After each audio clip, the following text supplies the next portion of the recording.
ꯑꯅꯧꯕ ꯂꯥꯛꯄꯁꯤꯡ ꯂꯤꯡꯁꯤꯟꯕꯤꯔꯣ ꯑꯔꯤꯕꯔ ꯑꯅꯧꯕꯔ ꯁꯣꯝꯗ ꯆꯪꯁꯤꯟꯕꯤꯔꯣ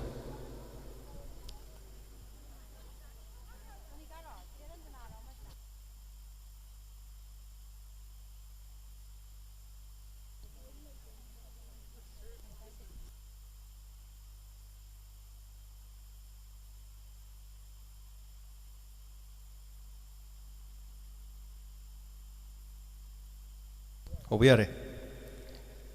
ꯑꯩ ꯕꯦꯛ ꯁꯝꯖꯤꯜꯂꯨ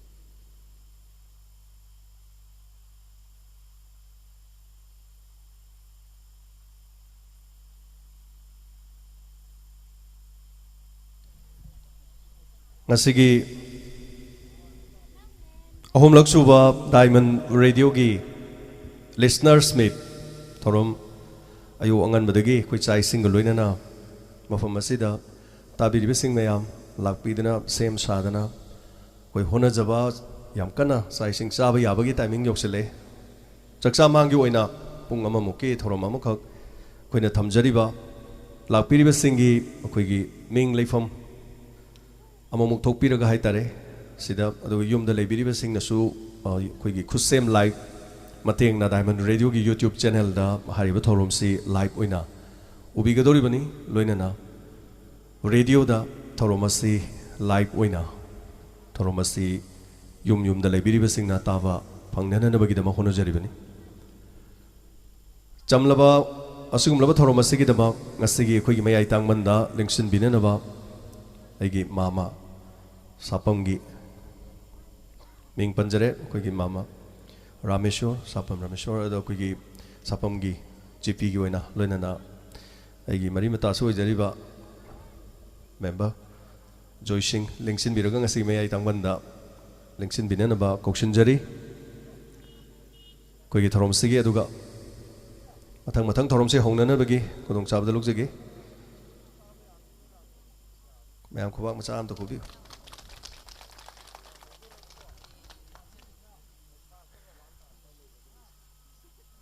ꯑꯁꯤꯒꯤ ꯊꯧꯔꯝꯁꯤꯒꯤ ꯃꯌꯥꯏ ꯇꯥꯡꯃꯟꯗ ꯀꯥꯏ ꯈꯨꯝꯅꯖꯔꯕ ꯂꯦꯡꯁꯤꯟꯕꯤꯈ꯭ꯔꯕ ꯃꯇꯨꯡ ꯑꯩꯈꯣꯏꯒꯤ ꯗꯥꯏꯃꯟ ꯔꯦꯗꯤꯑꯣꯒꯤ ꯁ꯭ꯄꯣꯟꯁꯔꯠꯀꯤ ꯇꯤꯝ ꯑꯃ ꯍꯥꯏꯇꯥꯔꯦ ꯂꯝꯕꯤꯗ ꯂꯣꯏꯅ ꯂꯩꯔꯦ ꯑꯗꯨꯒ Infotech standard organisation rabi jewellery ꯍꯥꯏꯔꯤꯕ ꯇꯣꯉꯥꯟ ꯇꯣꯉꯥꯟꯕ ꯏꯆꯤꯟ ꯏꯅꯥꯎ ꯑꯩꯈꯣꯏꯒꯤ ꯁꯤꯒꯨꯝꯕ ꯀꯥꯡꯂꯨꯞꯁꯤꯅ ꯗꯥꯏꯃꯟ ꯔꯦꯗꯤꯑꯣꯒꯤ ꯇꯧꯖꯔꯤꯕ ꯊꯧꯔꯝꯁꯤꯡꯁꯤꯗ ꯌꯥꯝꯅ ꯆꯥꯎꯕ ꯃꯇꯦꯡ ꯑꯃꯈꯛ ꯑꯩꯈꯣꯏꯒꯤ ꯇꯨꯡꯗ ꯂꯦꯞꯄꯤꯗꯅ ꯑꯩꯈꯣꯏꯒꯤ ꯌꯥꯝꯅ ꯆꯥꯎꯔꯕ ꯗꯥꯌꯤꯇ꯭ꯋ ꯑꯃꯈꯛ ꯂꯧꯕꯤꯕ ꯏꯆꯤꯟ ꯏꯅꯥꯎꯁꯤꯡꯁꯨ ꯂꯝꯕꯤꯗ ꯂꯩꯔꯦ ꯂꯣꯏꯅꯅ ꯉꯁꯤꯒꯤ ꯊꯧꯔꯝ ꯑꯁꯤ ꯌꯥꯝꯅ ꯐꯣꯔꯃꯦꯂꯤꯇꯤꯁ ꯑꯣꯏꯅ ꯑꯩꯈꯣꯏ ꯐꯪꯁꯟ ꯑꯃꯒꯤ ꯇꯥꯏꯞꯇ ꯆꯠꯊꯖꯕꯗꯤ ꯅꯠꯆꯗ꯭ꯔꯦ ꯔꯦꯗꯤꯑꯣ ꯇꯥꯕꯤꯔꯤꯕꯁꯤꯡ ꯂꯣꯏꯅꯅ ꯑꯩꯈꯣꯏꯒꯤ ꯌꯨꯇ꯭ꯌꯨꯕ ꯆꯦꯅꯦꯜꯗ ꯌꯦꯡꯕꯤꯔꯤꯕꯁꯤꯡ ꯀꯔꯤꯒꯤꯗꯃꯛ ꯊꯧꯔꯝꯁꯤ ꯄꯥꯡꯊꯣꯛꯂꯤꯕꯅꯣ ꯍꯥꯏꯕ ꯀꯥꯟꯗ ꯔꯦꯗꯤꯑꯣ ꯇꯥꯖꯔꯤꯕ ꯃꯌꯥꯝ ꯄꯨꯝꯅꯃꯛ ꯗꯥꯏꯃꯟ ꯔꯦꯗꯤꯑꯣꯒꯤ ꯍꯦꯛ ꯁꯤꯒꯅꯦꯜꯅ ꯐꯪꯕ ꯌꯨꯇ꯭ꯌꯨꯕꯀꯤ ꯃꯇꯦꯡꯗ ꯈꯨꯠꯁꯦꯝ ꯂꯥꯏꯚꯀꯤ ꯔꯦꯗꯤꯑꯣ ꯑꯦꯞꯇ ꯇꯣꯉꯥꯟ ꯇꯣꯉꯥꯟꯕ ꯁꯤꯒꯨꯝꯕ ꯃꯦꯗꯤꯌꯝꯗ ꯇꯥꯕꯤꯔꯤꯕꯁꯤꯡꯗ ꯑꯩꯈꯣꯏꯒꯤ ꯆꯍꯤ ꯈꯨꯗꯤꯡꯒꯤ ꯑꯣꯏꯅ ꯐꯦꯕ꯭ꯔꯨꯋꯥꯔꯤꯒꯤ ꯇꯥꯡ 4 ꯂꯤꯁꯅꯔꯁ ꯃꯤꯠ ꯍꯥꯏꯗꯅ ꯊꯧꯔꯝ ꯑꯃꯈꯛ ꯄꯥꯡꯊꯣꯛꯆꯕꯅꯤ ꯑꯗꯨꯒ ꯑꯉꯝ ꯑꯉꯝꯕ ꯑꯩꯈꯣꯏ ꯈꯔ ꯈꯥꯏꯅꯔꯒ ꯃꯗꯨꯗ ꯑꯉꯝ ꯑꯉꯝꯕ ꯌꯨꯝꯗꯒꯤ ꯃꯅꯥ ꯃꯁꯤꯡ ꯆꯦꯡ ꯆꯥꯛ ꯁꯨꯃꯥꯏꯅ ꯈꯔ ꯄꯨꯅꯔꯒ ꯑꯩꯈꯣꯏ ꯏꯆꯝ ꯆꯝꯕ ꯆꯥꯛ ꯏꯁꯤꯡ ꯆꯥꯃꯤꯟꯅꯕꯒꯤ ꯑꯗꯨꯒꯨꯝꯕ ꯄꯥꯡꯊꯣꯛꯄ ꯊꯧꯔꯝꯅꯤ ꯍꯟꯗꯛꯀꯤꯁꯤꯒ ꯑꯍꯨꯝꯂꯛ ꯁꯨꯕꯅꯤ ꯖꯅꯋꯥꯔꯤꯒꯤ ꯇꯥꯡ 4 ꯏꯪ 2017 ꯍꯥꯏꯔꯤꯕ ꯅꯨꯃꯤꯠ ꯑꯁꯤꯗ ꯗꯥꯏꯃꯟ ꯔꯦꯗꯤꯑꯣ ꯍꯧꯗꯣꯛꯆꯗꯨꯅ ꯃꯅꯤꯄꯨꯔꯒꯤ ꯏꯍꯥꯟ ꯍꯥꯟꯕ radio channel community radio channel ꯑꯃꯈꯛꯅ ꯃꯤꯌꯥꯝꯗ ꯊꯧꯒꯜ ꯇꯧꯖꯔꯛꯄ ꯃꯗꯨꯒꯤ ꯑꯣꯜꯂꯛꯄ ꯆꯍꯤ ꯑꯃ ꯐꯥꯔꯛꯄꯒꯤ ꯑꯍꯥꯟꯕ ꯑꯣꯏꯅ ꯐꯦꯕ꯭ꯔꯨꯋꯥꯔꯤꯒꯤ ꯇꯥꯡ 4 ꯍꯥꯏꯕꯗꯤ ꯇꯥꯡ 4 ꯍꯥꯏꯕꯁꯤꯗ ꯑꯩꯈꯣꯏ ꯍꯧꯗꯣꯛꯆꯈꯤꯕꯅꯤ ꯇꯥꯡ 4ꯗꯨꯒꯤ ꯂꯧꯔꯀꯥꯟꯗ ꯐꯦꯕ꯭ꯔꯨꯋꯥꯔꯤꯒꯤ 4ꯗ ꯂꯤꯁꯅꯔꯁ ꯃꯤꯠ ꯄꯥꯡꯊꯣꯛꯆꯈꯤ ꯃꯗꯨꯗꯒꯤ ꯗꯥꯏꯃꯟ ꯔꯦꯗꯤꯑꯣꯅ ꯃꯊꯪ ꯄꯥꯡꯊꯣꯛꯆꯔꯛꯄꯗ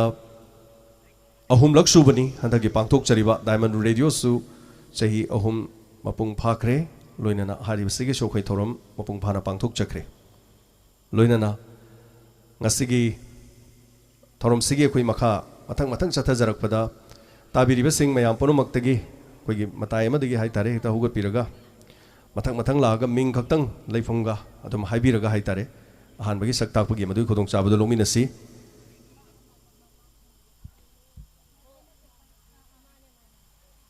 ꯂꯣꯏꯅꯅ ꯂꯝꯕꯤꯗ ꯂꯥꯛꯄꯤꯕꯁꯤꯡ ꯂꯦꯡꯁꯤꯟꯕꯤꯔꯛꯁꯤ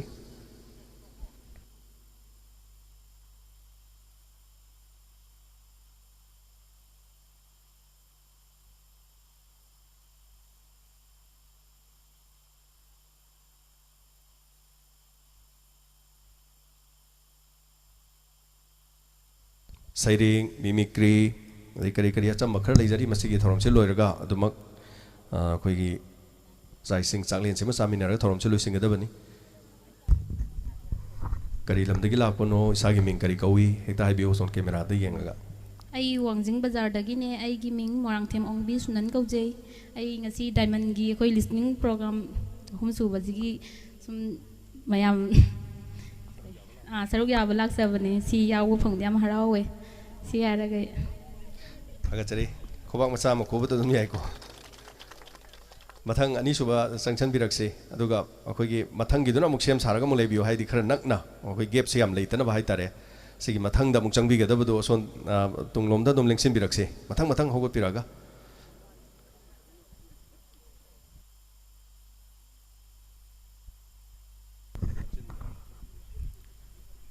ꯃꯌꯥꯝ ꯑꯩ ꯑꯍꯥꯟꯕꯃꯛꯇꯗ ꯏꯀꯣꯛꯅꯣꯅ ꯈꯨꯔꯨꯝꯖꯔꯤ ꯑꯁꯤꯒꯨꯝꯕ ꯗꯥꯏꯃꯟ ꯔꯦꯗꯤꯑꯣꯒꯤ ꯆꯍꯤ 3 ꯁꯨꯕ ꯐꯪꯁꯟ ꯑꯁꯤꯗ ꯌꯥꯎꯕ ꯐꯪꯖꯕꯁꯤ ꯑꯩꯍꯥꯛ ꯌꯥꯝꯅ ꯅꯨꯡꯉꯥꯏꯖꯩ ꯉꯁꯤ ꯍꯥꯏꯔꯒ ꯃꯇꯥꯡꯁꯤ ꯂꯣꯏꯁꯤꯟꯖꯔꯒꯦ ꯑꯩ ꯋꯥꯡꯖꯤꯡ ꯕꯖꯥꯔꯗꯒꯤ ꯏꯆꯜꯅꯤ ꯑꯁꯤ ꯂꯣꯏꯁꯤꯟꯖꯔꯒꯦ ꯃꯊꯪ ꯑꯃ ꯂꯦꯡꯁꯤꯟꯕꯤꯔꯛꯁꯤ ꯑꯗꯨꯒ ꯃꯊꯪ ꯑꯃꯗꯨꯁꯨ ꯑꯗꯨꯝ ꯂꯦꯡꯁꯤꯟꯕꯤꯔꯣ ꯑꯃꯨꯛ ꯍꯧꯒꯠꯄꯗ ꯑꯅꯤ ꯑꯅꯤ ꯍꯧꯒꯠꯄꯤꯔꯣ ꯈꯤꯇꯪ ꯊꯨꯅ ꯀꯩꯅꯣ ꯇꯧꯕꯗ ꯆꯤꯟꯗ ꯃꯥꯏꯀ꯭ꯔꯣꯐꯣꯟꯗꯨ ꯅꯛꯁꯟꯕꯤꯌꯨ ꯑꯩꯒꯤ ꯃꯤꯡ ꯊꯣꯛꯆꯣꯝ ꯅꯤꯉꯣꯟ ꯈꯨꯟꯗꯣꯡꯕꯝ ꯑꯣꯡꯕꯤ ꯒꯨꯅꯃꯅꯤ ꯑꯩꯒꯤ ꯂꯩꯐꯝ ꯍꯩꯔꯣꯛꯄꯥꯠ 2 ꯊꯣꯛꯆꯣꯝ ꯂꯩꯀꯥꯏ ꯌꯥꯝ ꯅꯨꯡꯉꯥꯏꯖꯩ ꯉꯁꯤ ꯂꯥꯛꯄꯤꯕ ꯃꯔꯨꯑꯣꯏꯅ ꯑꯩꯈꯣꯏꯒꯤ ꯁꯩꯔꯦꯡ ꯊꯤꯕꯅꯤ ꯗꯥꯏꯃꯟꯒꯤ ꯈꯣꯔꯤꯔꯣꯜꯒꯤ ꯊꯧꯔꯝꯗ ꯌꯥꯎꯕ ꯑꯩ ꯍꯩꯔꯣꯛ ꯕꯖꯥꯔꯗꯒꯤꯅꯤ ꯑꯩ ꯉꯁꯤꯁꯤ ꯏꯈꯪ ꯈꯪꯗꯅ ꯏꯃꯥꯟꯅꯕꯤꯁꯤꯅ ꯆꯠꯁꯦꯅ ꯍꯧꯕꯒꯤ ꯍꯔꯥꯎꯃꯟꯅ ꯂꯥꯛꯏꯕꯅꯤ ꯑꯗꯨ ꯑꯩ ꯈꯨꯟꯗꯣꯡ ꯑꯣꯡꯕꯤ ꯄꯨꯔꯅꯤꯃꯥꯁꯤ ꯗꯦꯕꯤ ꯁꯤ ꯍꯥꯏꯔꯒ ꯂꯣꯏꯖꯔꯒꯦ ꯊꯥꯒꯠꯆꯔꯤ ꯉꯁꯤ ꯊꯧꯔꯝꯁꯤꯗ ꯂꯥꯛꯄꯤꯕ ꯑꯁꯤꯒꯤꯗꯃꯛ ꯈꯔ ꯅꯛꯁꯟꯕꯤꯌꯨ ꯆꯤꯡꯗ ꯅꯛꯁꯜ ꯁꯣꯟꯗ ꯑꯣꯟꯕꯤꯌꯨ ꯃꯥꯏꯗꯤ ꯀꯦꯃꯦꯔꯥ ꯁꯣꯟ ꯂꯩꯕꯅꯤꯅꯀꯣ ꯇꯤꯟꯕꯤꯔꯤꯕ ꯃꯌꯥꯝ ꯄꯨꯝꯅꯃꯛꯄꯨ ꯑꯩꯅ ꯏꯀꯥꯏ ꯈꯨꯝꯅꯕ ꯎꯖꯔꯤ ꯑꯩꯁꯦ ꯉꯔꯥꯡ ꯔꯦꯗꯤꯑꯣ ꯄ꯭ꯔꯣꯒ꯭ꯔꯥꯝꯁꯦ ꯊꯥꯔꯨꯕ ꯀꯥꯟꯗ ꯉꯁꯤ ꯗꯥꯏꯃꯟꯒꯤ ꯑꯁꯤꯒꯨꯝꯕ ꯄ꯭ꯔꯣꯒ꯭ꯔꯥꯝꯁꯤ ꯂꯩ ꯍꯥꯏꯕꯗꯤ ꯑꯩꯅ ꯍꯧꯖꯔꯛ ꯏꯆꯦꯁꯤꯒ ꯑꯩꯈꯣꯏꯅ ꯂꯥꯛꯃꯤꯟꯅꯖꯕꯅꯤ ꯑꯩ ꯍꯩꯔꯣꯛ ꯕꯖꯥꯔ ꯄꯥꯔꯠ 2 ꯕꯖꯥꯔꯗꯒꯤꯅꯤ ꯑꯩꯒꯤ ꯃꯤꯡ ꯈꯨꯟꯗ꯭ꯔꯥꯛꯄ ꯃꯣꯅꯣꯕꯂꯥ ꯀꯧꯖꯩ ꯑꯩ ꯗꯥꯏꯃꯟꯁꯦ ꯑꯌꯥꯝꯕ ꯃꯇꯝꯗ ꯑꯗꯨꯝ ꯇꯥꯖꯩ ꯑꯗꯨꯕꯨ ꯑꯩꯅ ꯅꯣꯡꯃ ꯅꯠꯇ꯭ꯔꯒ ꯅꯣꯡꯃꯗꯤ ꯑꯃꯨꯛꯇꯪꯗꯤ ꯑꯩ ꯁꯛ ꯇꯥꯛꯄ ꯆꯠꯀꯦ ꯍꯥꯏꯅꯗꯤ ꯈꯟꯖꯕꯩ ꯑꯗꯨꯕꯨ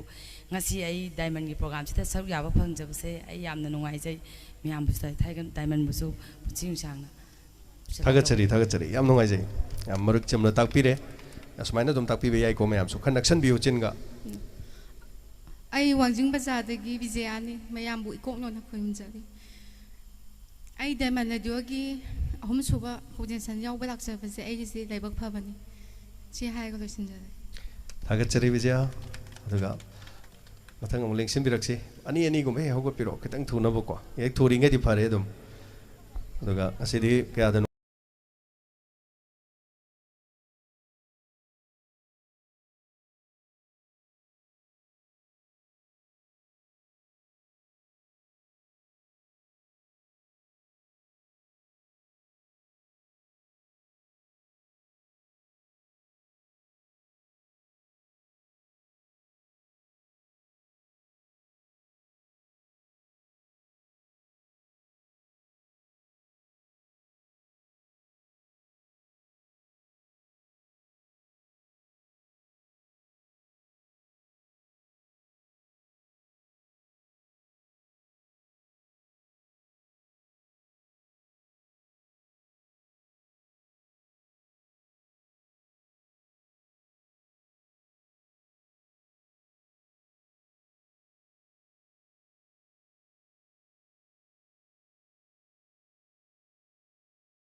ꯄꯤꯕꯁꯤꯒꯤꯗꯃꯛ ꯃꯊꯪ ꯑꯃꯨꯛ ꯑꯩ ꯊꯧꯕꯥꯜ ꯀꯤꯌꯥꯝꯗꯒꯤ ꯀꯦ ꯄꯤꯁꯛ ꯑꯗꯨ ꯉꯁꯤ ꯂꯥꯛꯆꯔꯤꯁꯤꯅ ꯑꯍꯥꯟꯕꯅꯤ ꯑꯃꯨꯛꯇꯪ ꯗꯥꯏꯃꯟꯒꯤ ꯁꯥꯔ ꯏꯕꯨꯡꯉꯣꯒ ꯑꯃꯨꯛꯇꯪ ꯁꯛꯈꯪꯅꯖꯒꯦꯅ ꯈꯟꯖꯔꯛꯄ ꯃꯇꯝ ꯀꯨꯏꯔꯦ ꯑꯗꯨ ꯏꯁꯩ ꯑꯃ ꯀꯔꯤꯒꯨꯝꯕ ꯑꯃ ꯇꯧꯅꯤꯡꯕꯁꯦ ꯅꯝꯕꯔꯁꯦ ꯐꯪꯗꯕ ꯑꯗꯨꯅ ꯁꯛ ꯍꯦꯛꯇ ꯈꯪꯉꯨꯔꯒꯦ ꯂꯥꯛꯆꯕꯅꯤ ꯑꯗꯨ ꯉꯁꯤ 이봉원나 떠오리바 마얌 다이먼기 제니엔 마얌시 이사 이수 punamak loina gyan taramdaba punamak gyan tare asi ima hoisune sahidi ayore adu isaga se na hawai thora apone yam nungai jaba asi hara thamjarage yam nungai jai phone phangdabai di horen heroji ka tanabiro mathang amda haida basingdi lenkhache koigi hitang tuna yumda leiriba radio da aduga mayam loina tabiri bani aduga koigi youtube tasu mayam ni yengli bani mathang akoi si la I haibado mayam nasu madugi khangnanaba doi khudong chabaduni aduga si mathang da koi haijaba mioi mani lokala dei sai sing torodon nakshan biu ahan bada ai punamakpu khuramjari ai chapam maning lekai dagi dasmati haigujam ai je radio diamond ji taram dabani adu akoi ichan nupi amana nama radio ji taw diamond ji am nungai bani na haire adu ma ji akoi sum thabak suba chamina ba radio ji pora pore karigi noi ba si diamond ji am nungai grajani ai di diamond tadra di laingam dian pore na haire adu ai ju radio ma laibire aduga tawraga tare aduga nungai badi angpo wade adu isabu han thagatpa phongdok chari phuk punchi ba nungsang wan na da yektaba oi haijarak tin thagatchari ngasi lengchen bere ba mayambu ikfokno no khorimjari ai tok pasing dagi bina redo diamond gi program khuding ma amata chethadana ta ba mioi mani mage adum akhoi mage adum gi oina icha isu jing na wa thi yam tare thagatchari bina thorom sarok yam yabaduni ꯑꯍꯥꯟꯕ ꯃꯛꯇꯗ ꯂꯦꯡꯁꯤꯟꯕꯤꯔꯤꯕ ꯄꯨꯝꯅꯃꯛꯄꯨ ꯈꯨꯔꯨꯝꯖꯔꯤ ꯑꯩ ꯇꯦꯟꯊꯥ ꯊꯣꯡꯈꯣꯡ ꯕꯖꯥꯔꯗꯒꯤ ꯊꯣꯉꯥꯝ ꯁꯟꯙ꯭ꯌꯥꯅꯤ ꯑꯍꯥꯟꯕ diamond ꯍꯧꯗꯣꯔꯛꯄꯗꯗꯤ ꯑꯩꯈꯣꯏꯁꯦ ꯁꯔꯨꯛ ꯌꯥꯝ ꯌꯥꯖꯔꯝꯃꯦ ꯑꯗꯣ ꯐꯪꯗꯕ ꯃꯌꯥꯝꯒꯤ ꯈꯜꯂꯒ ꯀꯨꯏꯔꯦ ꯂꯦꯞꯆꯕ ꯃꯁꯤꯡ ꯍꯥꯏꯔꯒ ꯂꯣꯏꯁꯤꯟꯖꯔꯒꯦ ꯑꯔꯤꯕ ꯈꯔꯒ ꯂꯦꯞꯄꯣ ꯍꯥꯏꯗꯨ ꯁꯥꯎꯗꯨꯅ ꯗꯥꯏꯃꯟ ꯇꯥꯗꯕ ꯃꯌꯥꯝ ꯂꯩꯔꯝꯅꯤ ꯉꯁꯤ ꯂꯥꯛꯇꯕ ꯍꯨ ꯌꯥꯎꯏ ꯑꯔꯤꯕꯁꯤꯡ ꯍꯥꯏꯇꯥꯔꯦ ꯑꯗꯨꯅ ꯊꯧꯔꯝꯁꯤꯗ ꯁꯛ ꯇꯥꯛꯄ ꯃꯌꯥꯝꯗ ꯁꯛ ꯈꯪꯅꯕꯒꯤ ꯁꯤꯒꯨꯝꯕ ꯇꯥꯟꯖꯥ ꯑꯃ ꯑꯩꯈꯣꯏꯅ ꯊꯝꯖꯕꯁꯤꯗ ꯂꯦꯡꯕꯤꯔꯛꯂꯤꯕ ꯍꯟꯅ ꯊꯥꯒꯠꯆꯔꯤ ꯂꯣꯏꯕꯤꯔꯕ꯭ꯔꯥ ꯃꯊꯪ ꯇꯥꯛꯄ ꯂꯣꯏꯕꯤꯔꯕ꯭ꯔꯥ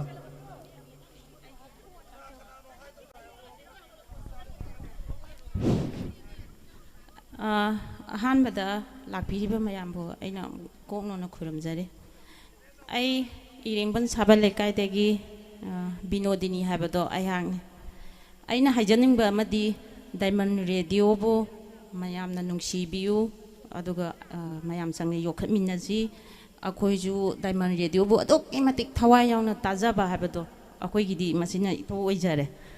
ꯑꯗꯨꯒ ꯗꯥꯏꯃꯟ ꯔꯦꯗꯤꯑꯣꯁꯤꯅ ꯅꯣꯡꯃꯒꯤ ꯇꯥꯗꯕ ꯃꯇꯝꯗ ꯑꯩꯈꯣꯏꯁꯦ ꯊꯋꯥꯏ ꯌꯥꯝ ꯅꯨꯡꯉꯥꯏꯇꯕ ꯑꯃ ꯑꯗꯨꯝ ꯏꯁꯥꯁꯤꯗ ꯐꯥꯎꯖꯔꯦ ꯑꯩ ꯃꯁꯤ ꯍꯥꯏꯔꯒ ꯂꯣꯏꯁꯤꯟꯖꯔꯒꯦ ꯊꯥꯒꯠꯆꯔꯤ ꯐꯣꯟꯁꯦ ꯌꯥꯝ ꯇꯣꯏꯅ ꯐꯪꯃꯟꯗꯅ ꯑꯩꯅ ꯈꯔ ꯂꯦꯞꯄꯣꯅ ꯍꯥꯏꯕ ꯀꯥꯡꯕꯨꯅꯦ ꯃꯣꯏꯁꯦ ꯑꯗꯣ ꯌꯥꯝ ꯇꯣꯏꯅ ꯐꯪꯗꯕ ꯃꯤꯁꯤꯡꯗ ꯈꯔ ꯆꯥꯟꯁ ꯄꯤꯌꯨ ꯍꯥꯏꯕꯗꯣ ꯃꯣꯏꯗꯤ ꯍꯦꯛꯇ ꯐꯪꯉꯤ ꯐꯣꯟꯁꯦ ꯐꯪꯅꯤꯡꯕ ꯃꯇꯝꯗ ꯐꯪꯕ ꯉꯝꯃꯤ ꯑꯗꯨꯅ ꯃꯌꯥꯝ ꯐꯪꯗꯦꯅ ꯍꯥꯏꯕꯁꯤꯡꯁꯦ ꯀꯃꯥꯏꯅ ꯐꯪꯗ꯭ꯔꯤꯅꯣꯅ ꯇꯤꯟꯕꯤꯔꯤꯕ ꯃꯌꯥꯝꯕꯨ ꯑꯩ ꯈꯨꯔꯨꯝꯖꯔꯤ ꯑꯩ ꯌꯦꯂꯥꯡꯈꯥꯡꯄꯣꯛꯄꯤꯗꯒꯤ ꯔꯣꯃꯥ ꯑꯩꯁꯨ ꯐꯣꯟꯁꯦ ꯑꯣꯠꯂꯗꯤ ꯑꯗꯨꯝ ꯐꯪꯉꯦ ꯑꯗꯣ ꯁꯥꯔ ꯖꯦꯝꯁꯅ ꯈꯇꯪ ꯄꯣꯊꯥꯎ ꯍꯥꯏꯗꯨꯗ ꯑꯩ ꯄꯣꯊꯥꯖꯕꯅꯤ ꯊꯥꯒꯠꯆꯔꯤ ꯅꯣꯏ ꯆꯠꯂꯣꯏꯗꯤ ꯍꯥꯏ ꯃꯣꯏꯗ ꯑꯩꯈꯣꯏꯗꯤ ꯐꯪꯅꯤꯡꯕ ꯃꯇꯝꯗ ꯐꯪꯉꯤ ꯀꯩꯅꯣ ꯃꯣꯏ ꯐꯪꯗꯦ ꯍꯥꯏꯗꯣ ꯑꯩ ꯀꯛꯆꯤꯡ ꯗ꯭ꯋꯥꯏꯗꯒꯤ ꯃꯤꯡ ꯃꯌꯥꯡ ꯂꯝꯕꯝ ꯄ꯭ꯔꯤꯌꯥ ꯗꯥꯏꯃꯟꯒꯤ ꯄ꯭ꯔꯣꯒꯥꯝꯁꯦ ꯉꯁꯤꯒ ꯑꯅꯤꯁꯨꯕꯗ ꯑꯣꯏꯅ ꯂꯥꯛꯆꯕꯅꯦ ꯑꯗꯣ ꯌꯥꯎꯅꯤꯡꯃꯟꯒꯤꯗꯗ ꯏꯆꯥꯅꯨꯄꯥ ꯑꯇꯣꯝꯕꯗꯨꯅ ꯉꯁꯤ ꯕꯣꯔꯗꯤꯡꯗ ꯅꯝꯁꯤꯜꯂꯝꯃꯦ ꯑꯗꯨꯒ ꯏꯆꯥꯅꯨꯄꯤ ꯑꯍꯟꯗꯨ ꯄꯨꯔꯒ ꯌꯥꯎ ꯂꯥꯛꯆꯕꯅꯦ ꯊꯦꯡꯛ ꯌꯨ ꯊꯥꯒꯠꯆꯔꯤ ꯄ꯭ꯔꯤꯌꯥ ꯀꯛꯆꯤꯡꯗꯒꯤ ꯃꯤꯡꯒ ꯂꯩꯐꯝꯒ ꯍꯦꯛ ꯍꯥꯏꯕꯤꯔꯣ ꯂꯣꯏꯔꯦ ꯌꯨꯝꯅꯥꯛꯇꯨꯒ ꯑꯣ ꯈꯔ ꯍꯦꯛ ꯅꯛꯁꯟꯖꯤ ꯃꯥꯏꯀ꯭ꯔꯣꯐꯣꯟ 이따이 ꯅꯠꯇꯦꯀꯣ ꯏꯕꯨꯡꯉꯣ ꯏꯆꯥ ꯃꯤꯡ ꯇꯣꯝꯕꯤꯁꯅꯥ 이자나 ꯈꯜꯂꯤꯕ ꯃꯌꯥꯝꯁꯦ ꯌꯥꯝ ꯊꯥꯒꯠꯆꯔꯤ ꯑꯗꯨꯕꯨ ꯑꯊꯦꯡꯕꯒꯤ ꯗꯥꯏꯃꯟꯒꯤ ꯑꯊꯦꯡꯕꯗꯣ 이마나 파몽데 파죽 로라가 아탱바들 디고 뿌꼬라가 이마나 담바지 짜는 빠나 이마나 물이 디고 서울이니 이붕어 năng tung rồi mà thiên bát ta kini aduk matik pam jaba imana kapcha ba ngai jaba thiên ba do imana ngai de di go tum saure da mi ja ja hapsung gam dre a thiên ba maru bam taw ji maru bam ima bu thaga chari no una ma apha ba go yu go hoi lam de hairam dre thawang kiam se thabam thaga chari battery ki marup am tawsi khara lega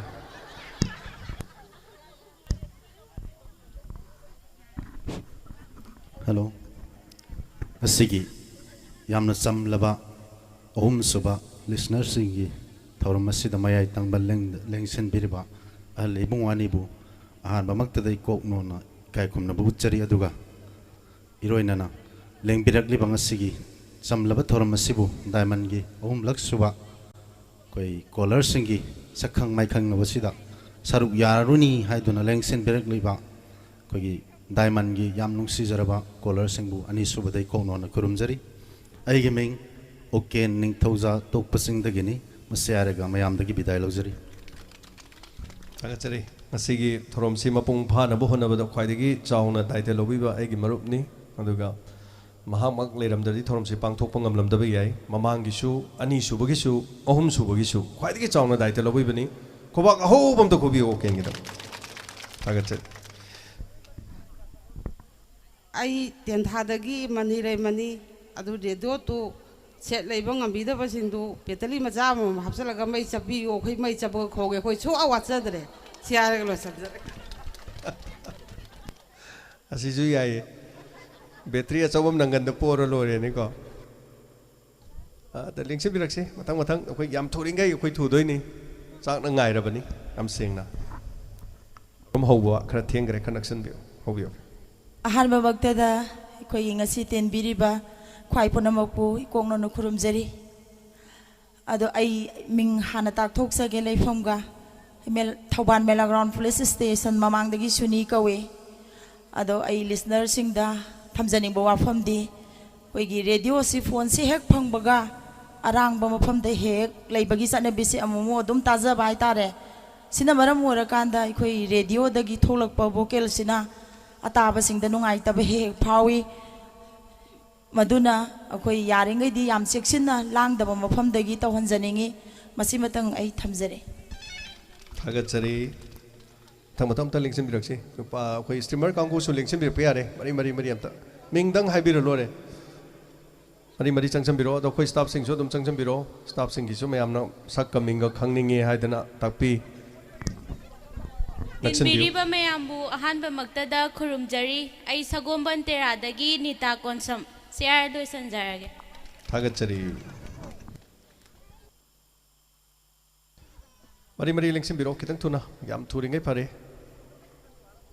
lingsim biraksi aigi ming PS Sajida Sahani Sangai Inform Dam Manaktagi share ga loisinjarage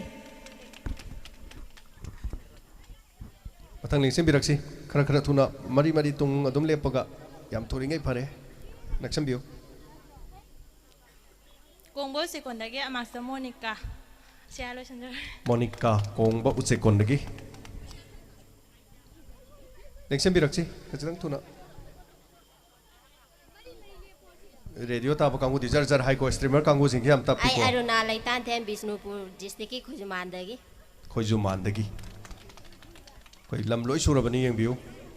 YouTube ta ung budo du gira khang di streamer sing ung lei ai abe sapam chingtham maning na kai degi diamond radio gi listener me ang khangna bagi thoram sida saruya balak pirba pumna makpu hani ai ten thagachari ai nambol thona zandagi Ranjita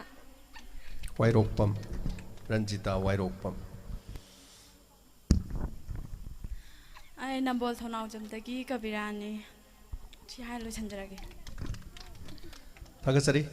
matang lengsim birakse kesang thuna ko yana thuringai phare lengsim bi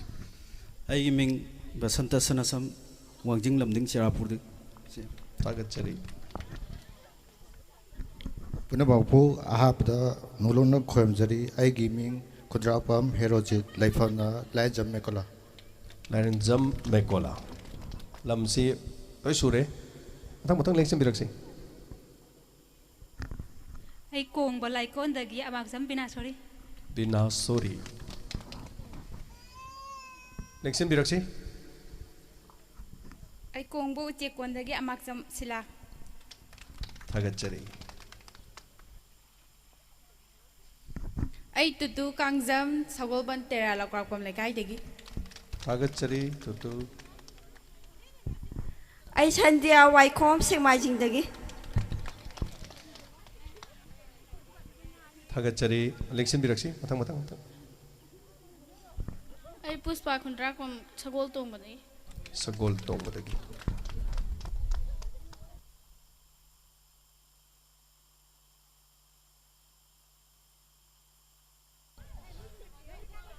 Marak sida sakta ho do yaw di Lexin Biro. Atay Tamaman bila kibani. Tamaman bi kai sakre. Tamaman bi sulapiu.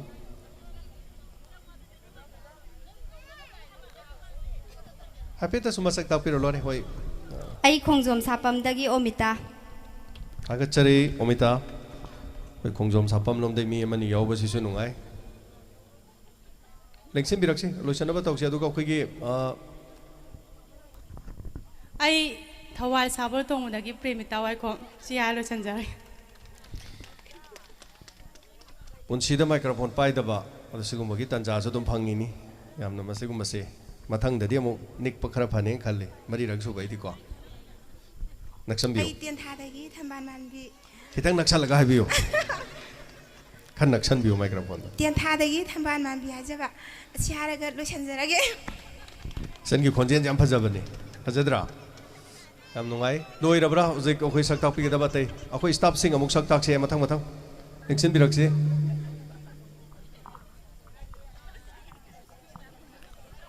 matang Ahan mamagtada tinbiriba nga sige listener meet asida lakbiriba pumnamakpo ikot nung na kurunjari ay giming Nirmala Khongjom ay gilayfam na salungfam mayalikay. Nirmala Khongjom mayam saktak chere ama Lexin Biro khoi staff matang lakpiro matam mangda bida masi matang program cha ma toroga dum loisale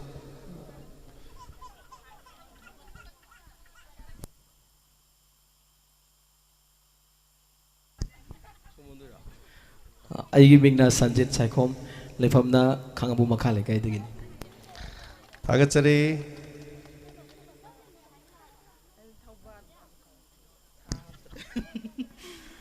I Tawal Okram Dane Okram Minaka Kawe adu Da James ki Diamond Radio Jemba Punsi Sang Mai Park Padum Oyaga Leo Harsi Harkor. Aigi sagai gi channe thoban ni yum pan ba khoi sideki ko aigi sagai ni yam nungai je atei Lexin Biro khoi gi staff sing Puspa Bisanta adagi khoi boinau mari sai sing Biro pareng chana la piro matam lo biro no khoi kitang tuno toksilo Ahanba magtada nga sige tinbiriba mayambu ikok nona kurumjari ay pusparani laishram samaram dagi. Ayuk ta pau pa bado te thorom to buduni. Ahanba magtada nga si tinbiriba ahalaman khwai punamagpo Monica Rambam na taram no seri ay giming Monica Rambam wangjing lamding etemana dagi. Radio ta badagi khoi gi announcer oi be yaura ba. Ahanba magtada Lexin Biro mayam punamagpo ikok nona kurumjari ay Khongjom dagi Sonia Mutum. Ano ba stop ni Diamond gi Lexin Biraxi we now microphone se pirese lakpiriba amadi tinbiriba singbu ahanba magtada poina wahengbam na taram nokchari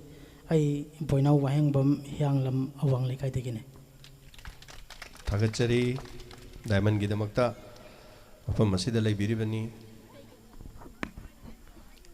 Ahan mamaktada ngasi phayeng itarani panba January tarik mari yai pharaban February tarik mari ekoi yai pharaba numit asida Diamond gi complex asida pangthok chariba koi listener sing gi sakhang mai khang nabagi numit haijaba tare asigum laba thoroma sida isa gi asin ba kaya bu kai thokpiri hairaga ꯑꯁꯤꯒꯨꯝꯂꯕ ꯊꯧꯔꯝ ꯑꯁꯤꯗ ꯁꯔꯨꯛ ꯌꯥꯕꯤꯗꯕ ꯌꯥꯗꯦ ꯍꯥꯏꯗꯨꯅ ꯂꯦꯡꯕꯤꯔꯛꯂꯤꯕ ꯈꯨꯗꯤꯡꯃꯛꯄꯨ ꯊꯥꯒꯠꯆꯔꯤ ꯑꯩꯒꯤ ꯃꯤꯡ ꯍꯦꯝꯖꯤꯠ ꯂꯥꯡꯄꯣꯛꯂꯥꯛꯄꯝ ꯑꯩꯒꯤ ꯂꯩꯐꯝ ꯀꯗꯥꯡꯕꯟ ꯄꯥꯔꯠ 1 ꯃꯤꯌꯥꯝꯅ ꯁꯤꯡꯗꯥ ꯗꯥꯝ ꯍꯥꯏꯔꯒ ꯈꯪꯅꯕ ꯖꯒꯥ ꯑꯗꯨꯗꯒꯤ ꯂꯥꯛꯆꯕꯅꯤ ꯑꯩꯍꯥꯛ ꯗꯥꯏꯃꯟꯒꯤ ꯑꯅꯧꯕ ꯁ꯭ꯇꯥꯐꯅꯤ ꯔꯦꯗꯤꯑꯣ ꯇꯥꯔꯒ ꯂꯩꯔꯝꯕꯗꯒꯤ ꯑꯩꯈꯣꯏ ꯁ꯭ꯇꯥꯐ ꯑꯣꯏꯅ ꯑꯩꯈꯣꯏꯅ ꯃꯇꯦꯡ ꯄꯥꯡꯅꯕꯒꯤ ꯍꯥꯏꯖꯕꯗ ꯂꯥꯛꯄꯤꯈꯤꯕ ꯍꯥꯏꯇꯥꯔꯦ ꯃꯊꯪꯒꯤꯁꯤꯅ ꯗꯗꯥ ꯌꯥꯏꯃꯅꯤ ꯑꯍꯥꯟꯕꯃꯛꯇꯗ ꯇꯤꯟꯕꯤꯔꯤꯕ ꯄꯨꯝꯅꯃꯛꯄꯨ ꯊꯥꯒꯠꯆꯔꯤ ꯑꯩ ꯇꯣꯞ ꯑꯋꯥꯡ ꯂꯩꯀꯥꯏꯗꯒꯤ ꯑꯩꯒꯤ ꯃꯤꯡ ꯅꯤꯡꯊꯧꯖꯝ ꯅꯅꯥꯎ ꯀꯧꯏ ꯉꯁꯤꯒꯤ ꯂꯤꯁꯅꯔ ꯃꯤꯠ ꯑꯁꯤꯗ ꯑꯩ ꯌꯥꯎꯖꯕꯗꯤ ꯉꯁꯤꯅ ꯑꯍꯥꯟꯕꯅꯤ ꯑꯗꯨꯒ ꯑꯩꯈꯣꯏꯒꯤ ꯌꯥꯝꯅ ꯑꯩꯈꯣꯏꯒꯤ 91.2 ꯁꯤꯒꯤ ꯗꯥꯏꯃꯟ ꯔꯦꯗꯤꯑꯣꯒꯤ ꯂꯦꯠ ꯅꯥꯏꯠ ꯁ꯭ꯇꯣꯔꯤꯁꯨ ꯑꯩ ꯑꯗꯨꯝ ꯑꯇꯣꯞꯄꯒꯤ ꯑꯩꯈꯣꯏꯒꯤ ꯐꯣꯟ ꯀꯅꯦꯛꯁꯟ ꯇꯧꯔꯒ ꯑꯩ ꯑꯗꯨꯝ ꯇꯥꯖꯩ ꯃꯁꯤ ꯑꯩ ꯊꯋꯥꯏ ꯌꯥꯎꯅ ꯇꯥꯖꯩ ꯍꯥꯏꯖꯕ ꯇꯥꯔꯦ ꯃꯁꯤ ꯍꯥꯏꯔꯒ ꯄꯨꯝꯅꯃꯛꯄꯨ ꯊꯥꯒꯠꯆꯔꯤ ꯊꯥꯒꯠꯆꯔꯤ ꯌꯦꯡꯁꯤꯟꯕꯤꯔꯣ ꯑꯩꯈꯣꯏꯒꯤ ꯋꯥꯜꯍꯧꯔꯤꯕ ꯁ꯭ꯇꯥꯐ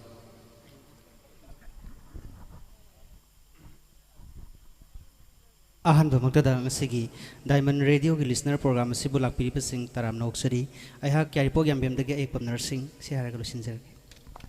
ꯅꯨꯡꯁꯤꯔꯕ ꯑꯩꯒꯤ ꯏꯅꯥꯎ ꯅꯔꯁꯤꯡ ꯅꯨꯃꯤꯗꯥꯡꯒꯤ ꯃꯇꯝꯗ ꯃꯤꯌꯥꯝꯅ ꯏꯁꯩ ꯌꯥꯝꯅ ꯊꯥꯔꯤꯕꯗꯨꯅꯤ ꯑꯍꯥꯟꯕꯃꯛꯇꯗ ꯉꯁꯤꯒꯤ ꯗꯥꯏꯃꯟ ꯔꯦꯗꯤꯑꯣꯒꯤ ꯀꯝꯄ꯭ꯂꯦꯛꯁꯇ ꯄꯥꯡꯊꯣꯛꯆꯔꯤꯕ ꯑꯍꯨꯝꯂꯛ ꯁꯨꯕ ꯂꯤꯁꯅꯔ ꯃꯤꯠꯀꯤ ꯊꯧꯔꯝ ꯑꯁꯤꯗ ꯂꯦꯡꯕꯤꯔꯛꯂꯤꯕ ꯈ꯭ꯋꯥꯏ ꯈꯨꯗꯤꯡꯃꯛꯄꯨ ꯃꯤꯁꯥꯟꯇ ꯁꯥꯏꯈꯣꯝꯅ ꯇꯔꯥꯝꯅ ꯑꯣꯛꯆꯕꯒ ꯂꯣꯏꯅꯅ ꯏꯀꯣꯛꯅꯣꯅ ꯈꯨꯔꯨꯝꯖꯔꯤ ꯑꯩꯒꯤ ꯂꯩꯐꯝꯅ ꯈꯣꯡꯖꯣꯝ ꯁ꯭ꯋꯥꯏ ꯖꯒꯥꯁꯤꯗꯒꯤ ꯈꯣꯡꯖꯣꯝ ꯃꯃꯥꯡ ꯂꯩꯀꯥꯏ ꯍꯥꯏꯕ ꯖꯒꯥꯁꯤꯗꯒꯤꯅꯤ ꯁꯤ ꯍꯥꯏꯔꯒ ꯃꯌꯥꯝꯗꯒꯤ ꯂꯣꯏꯁꯤꯟꯖꯒꯦ ꯈ꯭ꯋꯥꯏꯗꯒꯤ ꯑꯉꯥꯡꯁꯨ ꯑꯣꯏꯕ ꯈ꯭ꯋꯥꯏꯗꯒꯤꯁꯨ ꯗꯥꯏꯃꯟꯒꯤ ꯋꯥꯖꯕ ꯑꯗꯨꯒꯨꯝꯕꯅꯤ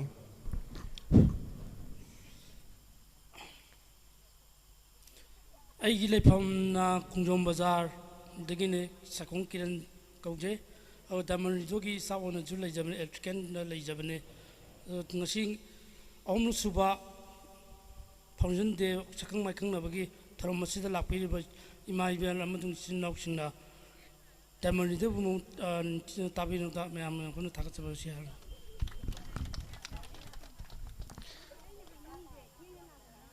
ꯂꯣꯏꯔꯦ ꯑꯗꯨꯗꯤꯀꯣ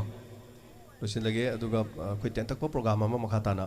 ꯇꯧꯖꯔꯒ ꯆꯥꯛ ꯏꯁꯤꯡꯒꯤ ꯃꯇꯝꯁꯨ ꯊꯦꯡꯒꯗꯧꯔꯕꯅꯤꯅ ꯑꯩꯒꯤꯗꯤ ꯑꯗꯨꯝ ꯃꯌꯥꯝꯅ ꯑꯗꯨꯝ ꯈꯪꯕꯤꯔꯦ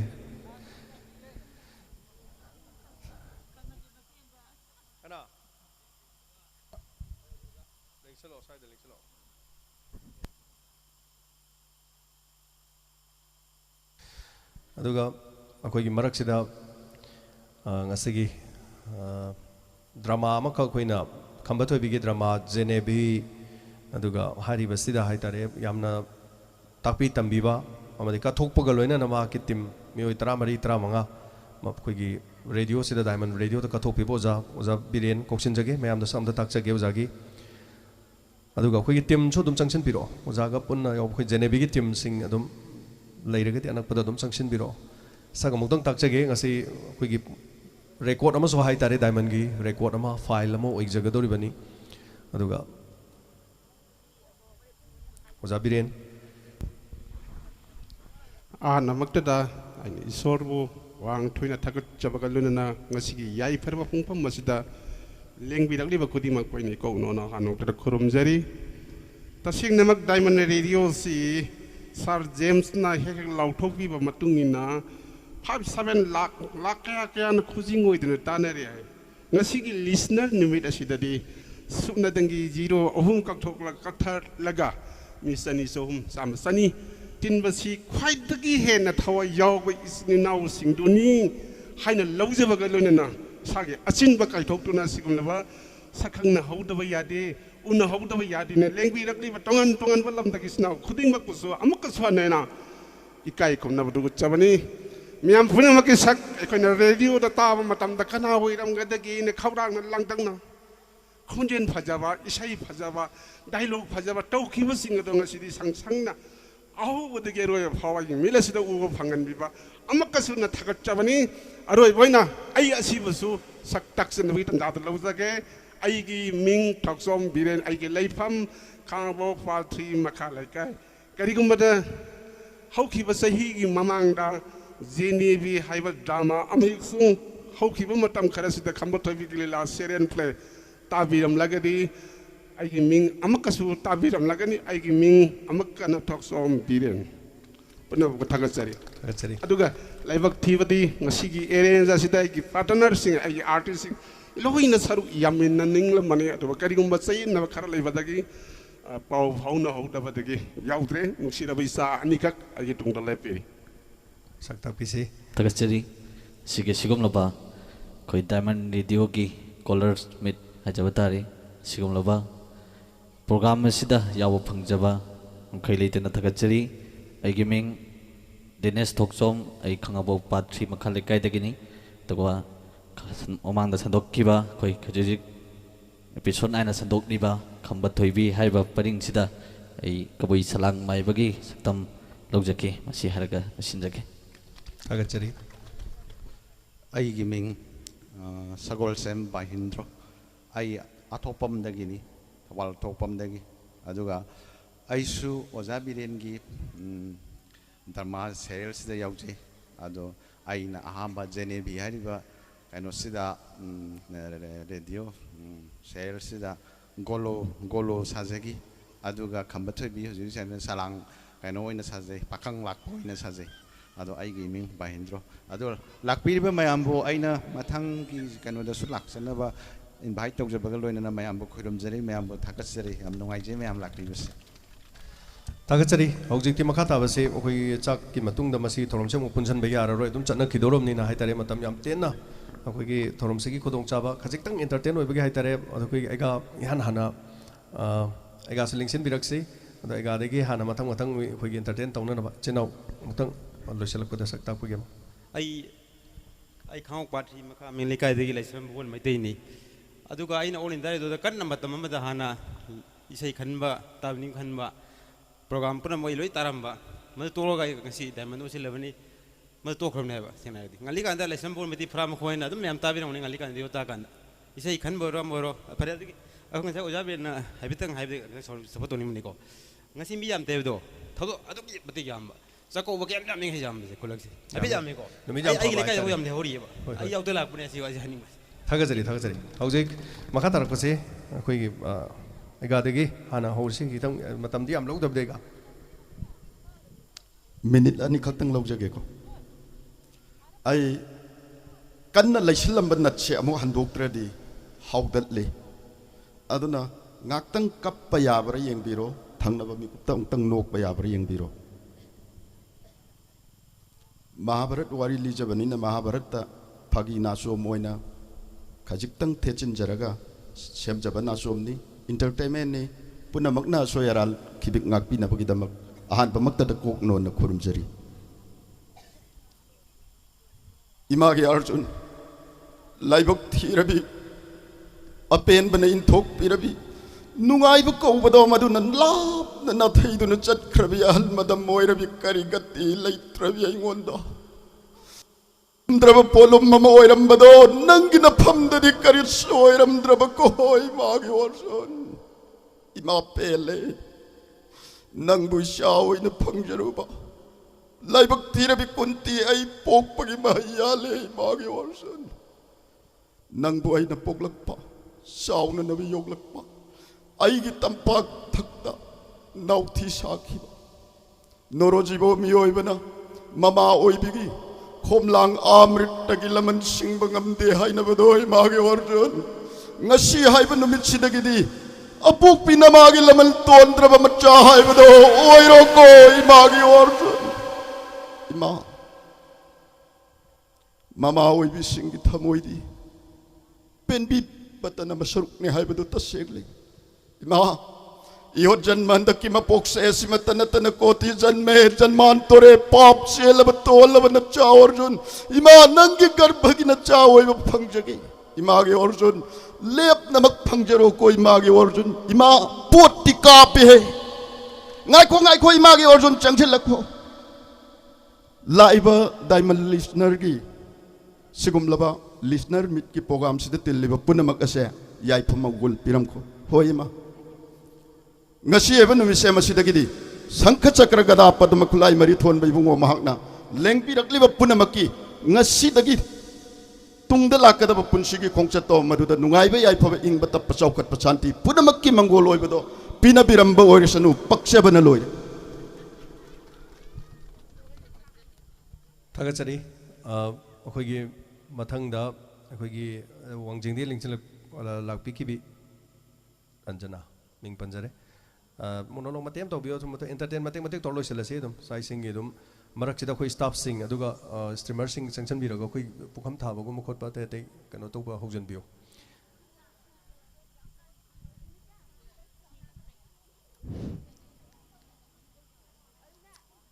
ꯁꯣꯏꯔꯕꯁꯨ ꯃꯌꯥꯝꯅ ꯉꯥꯛꯄꯤꯒꯅꯤ ꯊꯥꯔꯤ ꯅꯪ ꯀꯩꯗꯧꯔꯤꯒꯦ ꯅꯪ ꯉꯁꯤ ꯗꯥꯏꯃꯟ ꯆꯠꯇꯣꯔꯤꯅꯤ ꯍꯥꯏꯕꯁꯦ ꯅꯪ ꯈꯪꯗꯕ꯭ꯔꯥ ꯏꯅꯝꯃ ꯑꯩ ꯆꯥ ꯑꯝꯇ ꯊꯣꯡꯗꯣꯛꯑꯝꯒꯦ ꯇꯧꯕꯅꯦ ꯅꯪꯅꯤ ꯉꯥꯏꯈꯨꯋꯣ ꯃꯣꯏ ꯃꯄꯥꯁꯨꯅꯦ ꯑꯁꯤꯗ ꯊꯕꯛ ꯑꯃ ꯆꯠꯈ꯭ꯔꯤꯕ ꯀꯩꯅꯣ ꯈꯔ ꯉꯟꯅ ꯆꯠꯁꯦ ꯍꯥꯏꯔꯒ ꯊꯦꯡꯅ ꯆꯠꯂꯒ ꯀꯩꯗꯧꯗꯣꯏꯅꯣ ꯃꯣꯏꯒꯤ ꯏꯁꯇꯗꯤꯑꯣꯒꯇꯣ ꯌꯦꯡꯉꯨꯁꯦ ꯍꯥꯏꯕ ꯍꯣꯏ ꯃꯤ ꯑꯩꯁꯨ ꯌꯦꯡꯅꯤꯡꯗꯅ ꯂꯩꯔꯝꯃꯤꯅꯦ ꯑꯗꯣ ꯌꯥꯝ ꯂꯨꯕ ꯑꯃ ꯏꯅꯝꯃ ꯑꯩ ꯃꯣꯏ ꯃꯄꯥꯗ ꯉꯔꯥꯡꯗꯒꯤ ꯅꯪ ꯃꯦꯜꯍꯧꯗ꯭ꯔꯦ ꯍꯥꯏꯕ ꯍꯦ ꯀꯩꯅꯣ ꯑꯗꯨꯕꯨ ꯃꯦꯟꯕ ꯑꯃꯨꯛ ꯂꯩꯈꯤꯗ꯭ꯔꯣ ꯃꯦꯜꯂꯨꯔꯅꯨ ꯍꯣꯔꯦꯟꯅꯦ ꯂꯥꯛꯑꯒꯅꯦ ꯏꯁꯇꯗꯤꯑꯣꯗ ꯇꯧꯔꯤꯕ ꯃꯌꯥꯝ ꯇꯤꯜꯂꯤꯕ ꯃꯌꯥꯝꯗꯣ ꯑꯗꯨ ꯂꯣꯏꯅ ꯇꯝꯃꯒꯅꯦ ꯂꯣꯏꯅ ꯐꯥꯗꯖꯈ꯭ꯔꯅꯤ ꯐꯔꯦꯁꯦ ꯆꯠꯂꯁꯤ ꯂꯣꯏꯁꯜꯂꯣꯁꯦ ꯊꯦꯡꯛ ꯌꯨ ꯑꯩꯁꯦ ꯍꯥꯏꯖ ꯂꯣꯏꯁꯜꯂꯦ ꯐꯖꯗ꯭ꯔꯗꯣꯁꯦꯀꯣ ꯌꯥꯝ ꯐꯖꯩ ꯑꯩꯈꯣꯏ ꯔꯣꯃꯥ ꯑꯃꯨꯛ ꯂꯦꯡꯁꯤꯟꯕꯤꯔꯛꯁꯤ ꯆꯟ ꯔꯣꯃꯥ ꯃꯇꯦꯛ ꯑꯃꯇꯪ ꯑꯃꯨꯛ ꯇꯧꯕꯤꯔꯨ ꯂꯥꯛꯑꯣ ꯑꯗꯨꯒ ꯃꯊꯪ ꯑꯩꯈꯣꯏ ꯀꯀꯥ ꯆꯟꯗ꯭ꯔ ꯁꯦꯝ ꯁꯥꯗꯨꯅ ꯂꯩꯕꯤꯌꯨ ꯌꯥꯝ ꯀꯨꯏꯔꯔꯣꯏ ꯆꯥꯛ ꯏꯁꯤꯡ ꯍꯦꯛ ꯊꯥꯕꯒ ꯑꯗꯨꯝ ꯌꯥꯔꯅꯤ ꯑꯗꯨꯅ ꯑꯩꯈꯣꯏ ꯁ꯭ꯇ꯭ꯔꯤꯃꯔꯁꯤꯡ ꯃꯌꯥꯝ ꯑꯗ ꯑꯩꯈꯣꯏ ꯁ꯭ꯇꯥꯐꯁꯤꯡ ꯇꯧꯔꯒ ꯄꯨꯈꯝ ꯈꯤꯇꯪ ꯊꯨꯅ ꯊꯥꯅꯕ ꯍꯜꯂꯣ ꯑꯩ ꯃꯣꯅꯣꯂꯣꯛ ꯃꯇꯦꯛ ꯑꯃꯇꯪ ꯇꯧꯖꯒꯦ ꯊꯣꯏꯕꯤ ꯀꯩ ꯍꯥꯏꯒꯦ ꯕꯣꯕꯣ ꯉꯁꯤꯁꯦ ꯗꯥꯏꯃꯟꯗ ꯆꯠꯇꯣꯔꯤꯕꯀꯣ ꯑꯗꯨꯅꯅꯦ ꯏꯁꯤꯡ ꯑꯁꯥꯕꯒꯗꯣ ꯄꯨꯊꯣꯔꯛꯎ ꯏꯔꯨꯖꯅꯕ ꯕꯣꯕꯣ ꯁꯤꯗ ꯂꯩꯔꯦ ꯏꯁꯤꯡ ꯑꯁꯥꯕ ꯑꯗꯣ ꯕꯣꯕꯣ ꯈꯔ ꯊꯨꯅ ꯂꯨꯁꯜꯂꯧꯀꯣ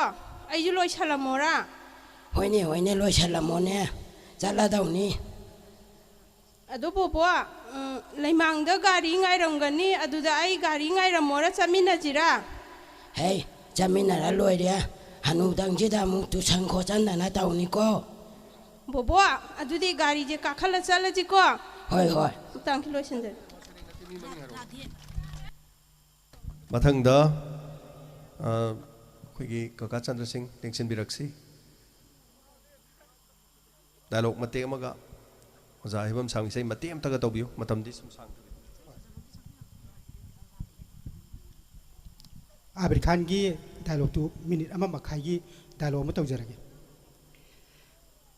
ngamlabati hayo amina nang bir singa siminna ba ngamgadra dada makha taw nupi masa dada nasan mga piu dada oh wahang asigi pau khompi ba ngamlaroi oh ai na khangle madidi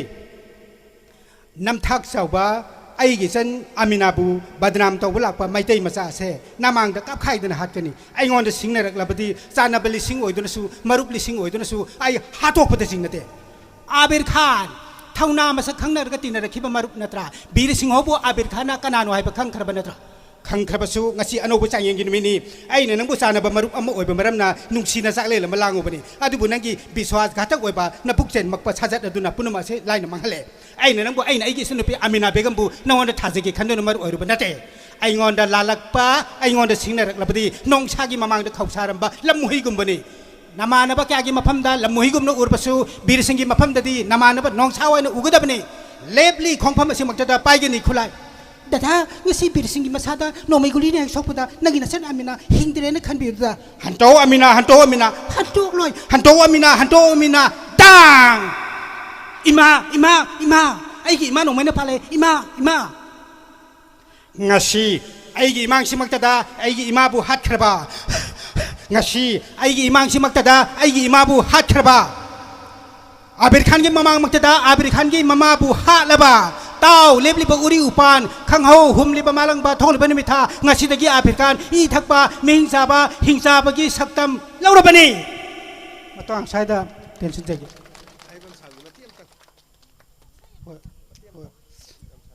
orang Taiwan magi kari sei sau gam du saktar ke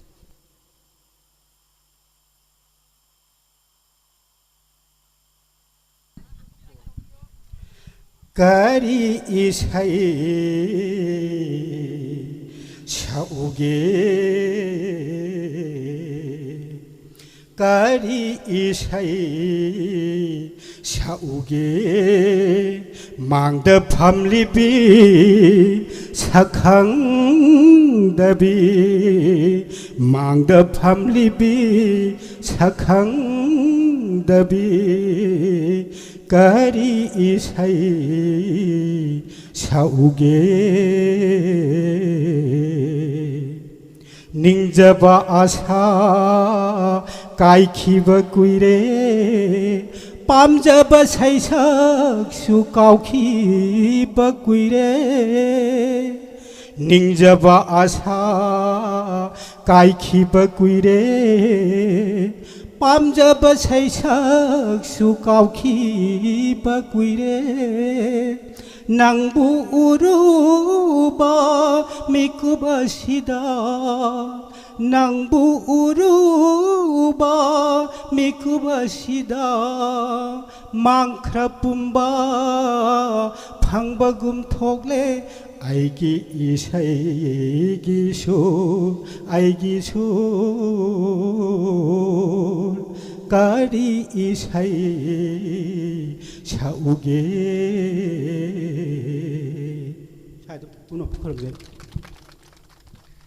Haninga leitana thagachari mathangda thawaldagi Sony lengsen biraksi koina thoromsigi matek minute ani hek lorukpaga saising sa yana ba Thagachari sarvaso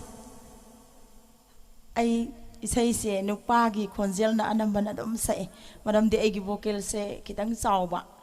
aduna maram morokanda nupagi khonjel sina su hena pamjaba hai tare ado nawbagi sai matem katang khudon tabjaramge Satli basahigi aroiba tha kaugene nangbo nongsi bining tham tha Satli basahigi aroiba tha Thank you Thagachari soibam Shamananda Singh koksanjari ngasagi thoromsigi mathang sem sadon lebiu chaw bai kham lengsen biraksi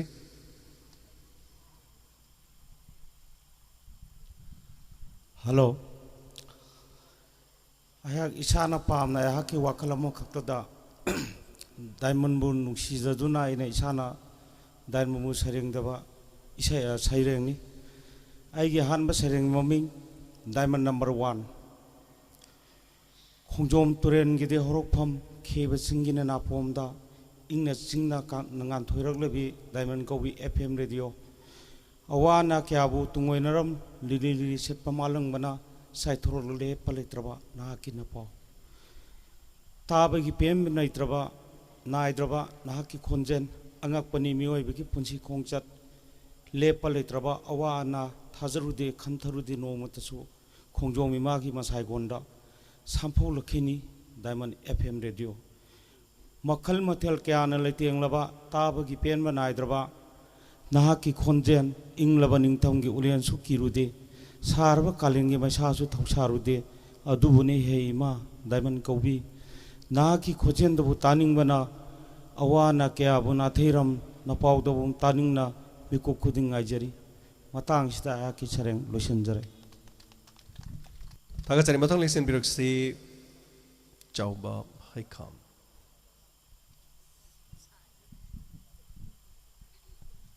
Punambapu khorumjari mayamgi mafamda aina saireng amtang lanthokjage soiba nganba yarbasu mayamna ngakpigani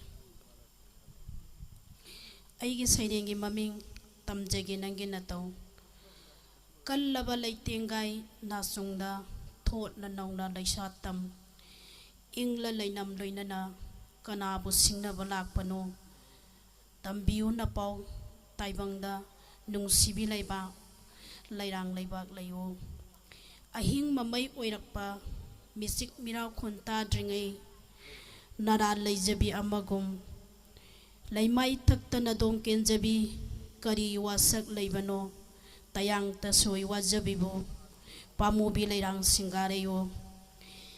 mola lekhom laktagi taru tanan leisa lakpi leisak hen bining tibi naran leina fajabiyo naran leina fajabiyo asing bathamoi utpara leirik na momon nokpadi ha da leirang thambalo leirang laktagi athoibi leiron nain na leisat jabi tingkhang na khulai oiduna nagun ngak na leisat babo yekna kana leibage sanglak kanu matagum thongna phana utpadi pamjakrida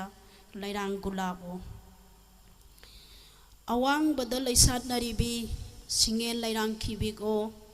ason ba thongjan yengning utparane taibang mikha poning de pauje liberana hagna upal thira yetjabi uri oina satjabi saihen bi utang biyo nadom hingba ngamjade thana ganu poktak para pibiribra ingit taibangda tamjege na khoigi na taw mapugi sinthani khanjaduna punamak pamukana koromjani mathangda koksanjari laisram shamo masagi mathangda gunamani leima sem saduna lebiu saisingi honariba se hek losilok ga koi trom chulu ga chap chana hongnana bagi sem sajare lengsin biraksi laisram shamo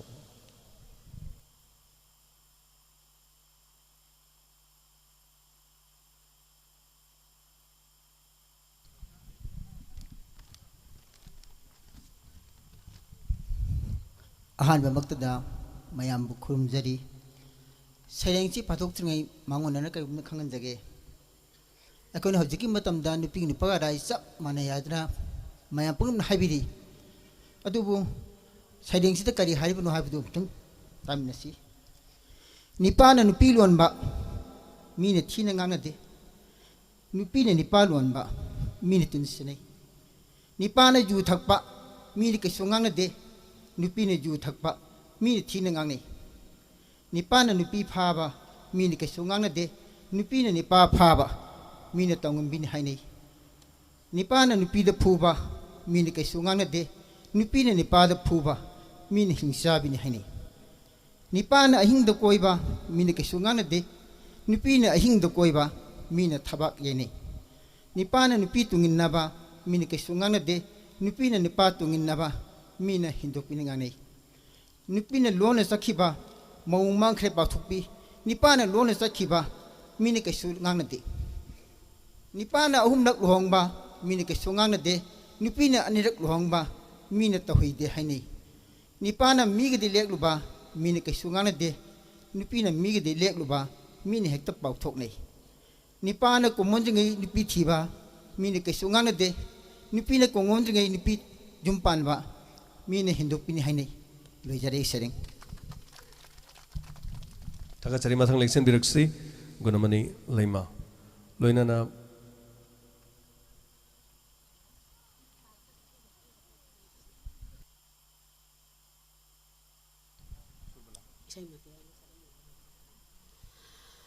aigi sairengi maming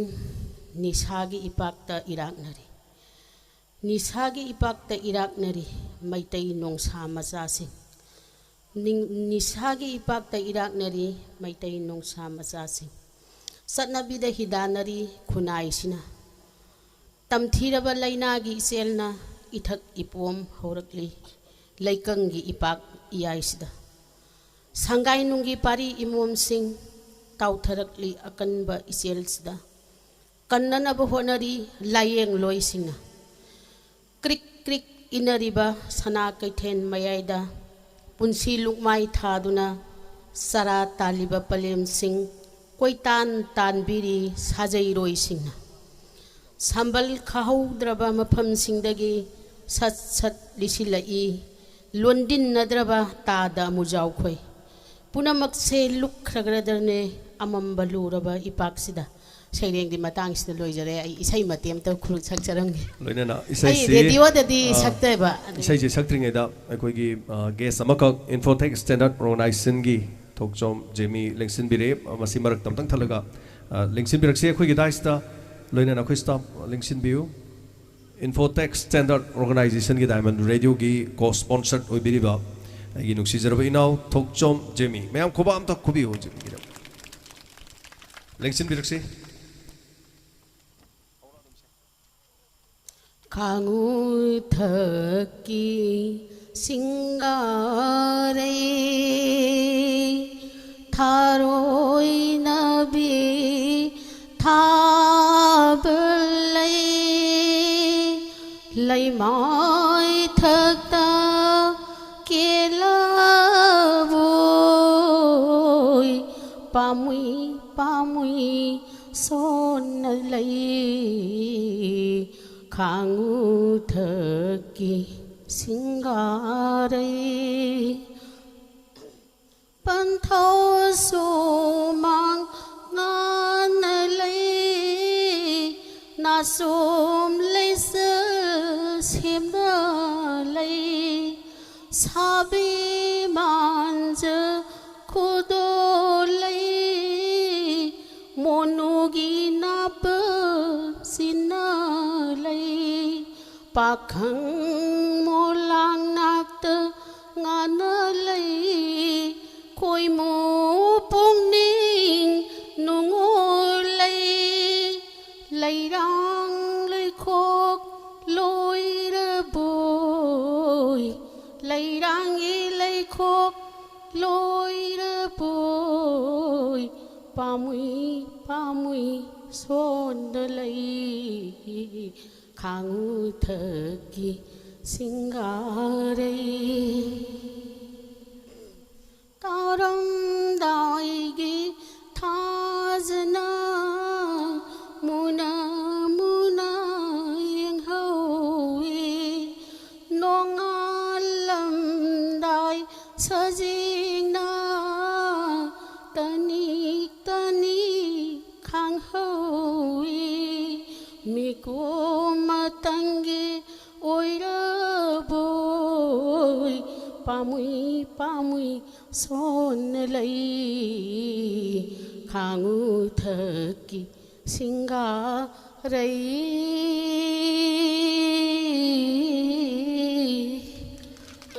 ai hana di mayam khurum ja hodre madu da manga pi tagatari mayam jo pukso dung khongamani adu song ge heloi bage dum mayam honasi ngasi di kitang laknare hai tare ni ko sandhyarani ko sanjari karim biko sandhyarani ming pansan birami leitrabra mathang ge mukhodong chabalok jage mema tentha asandani su lakpirabra lengsin biro mathang gi sem sabiu mema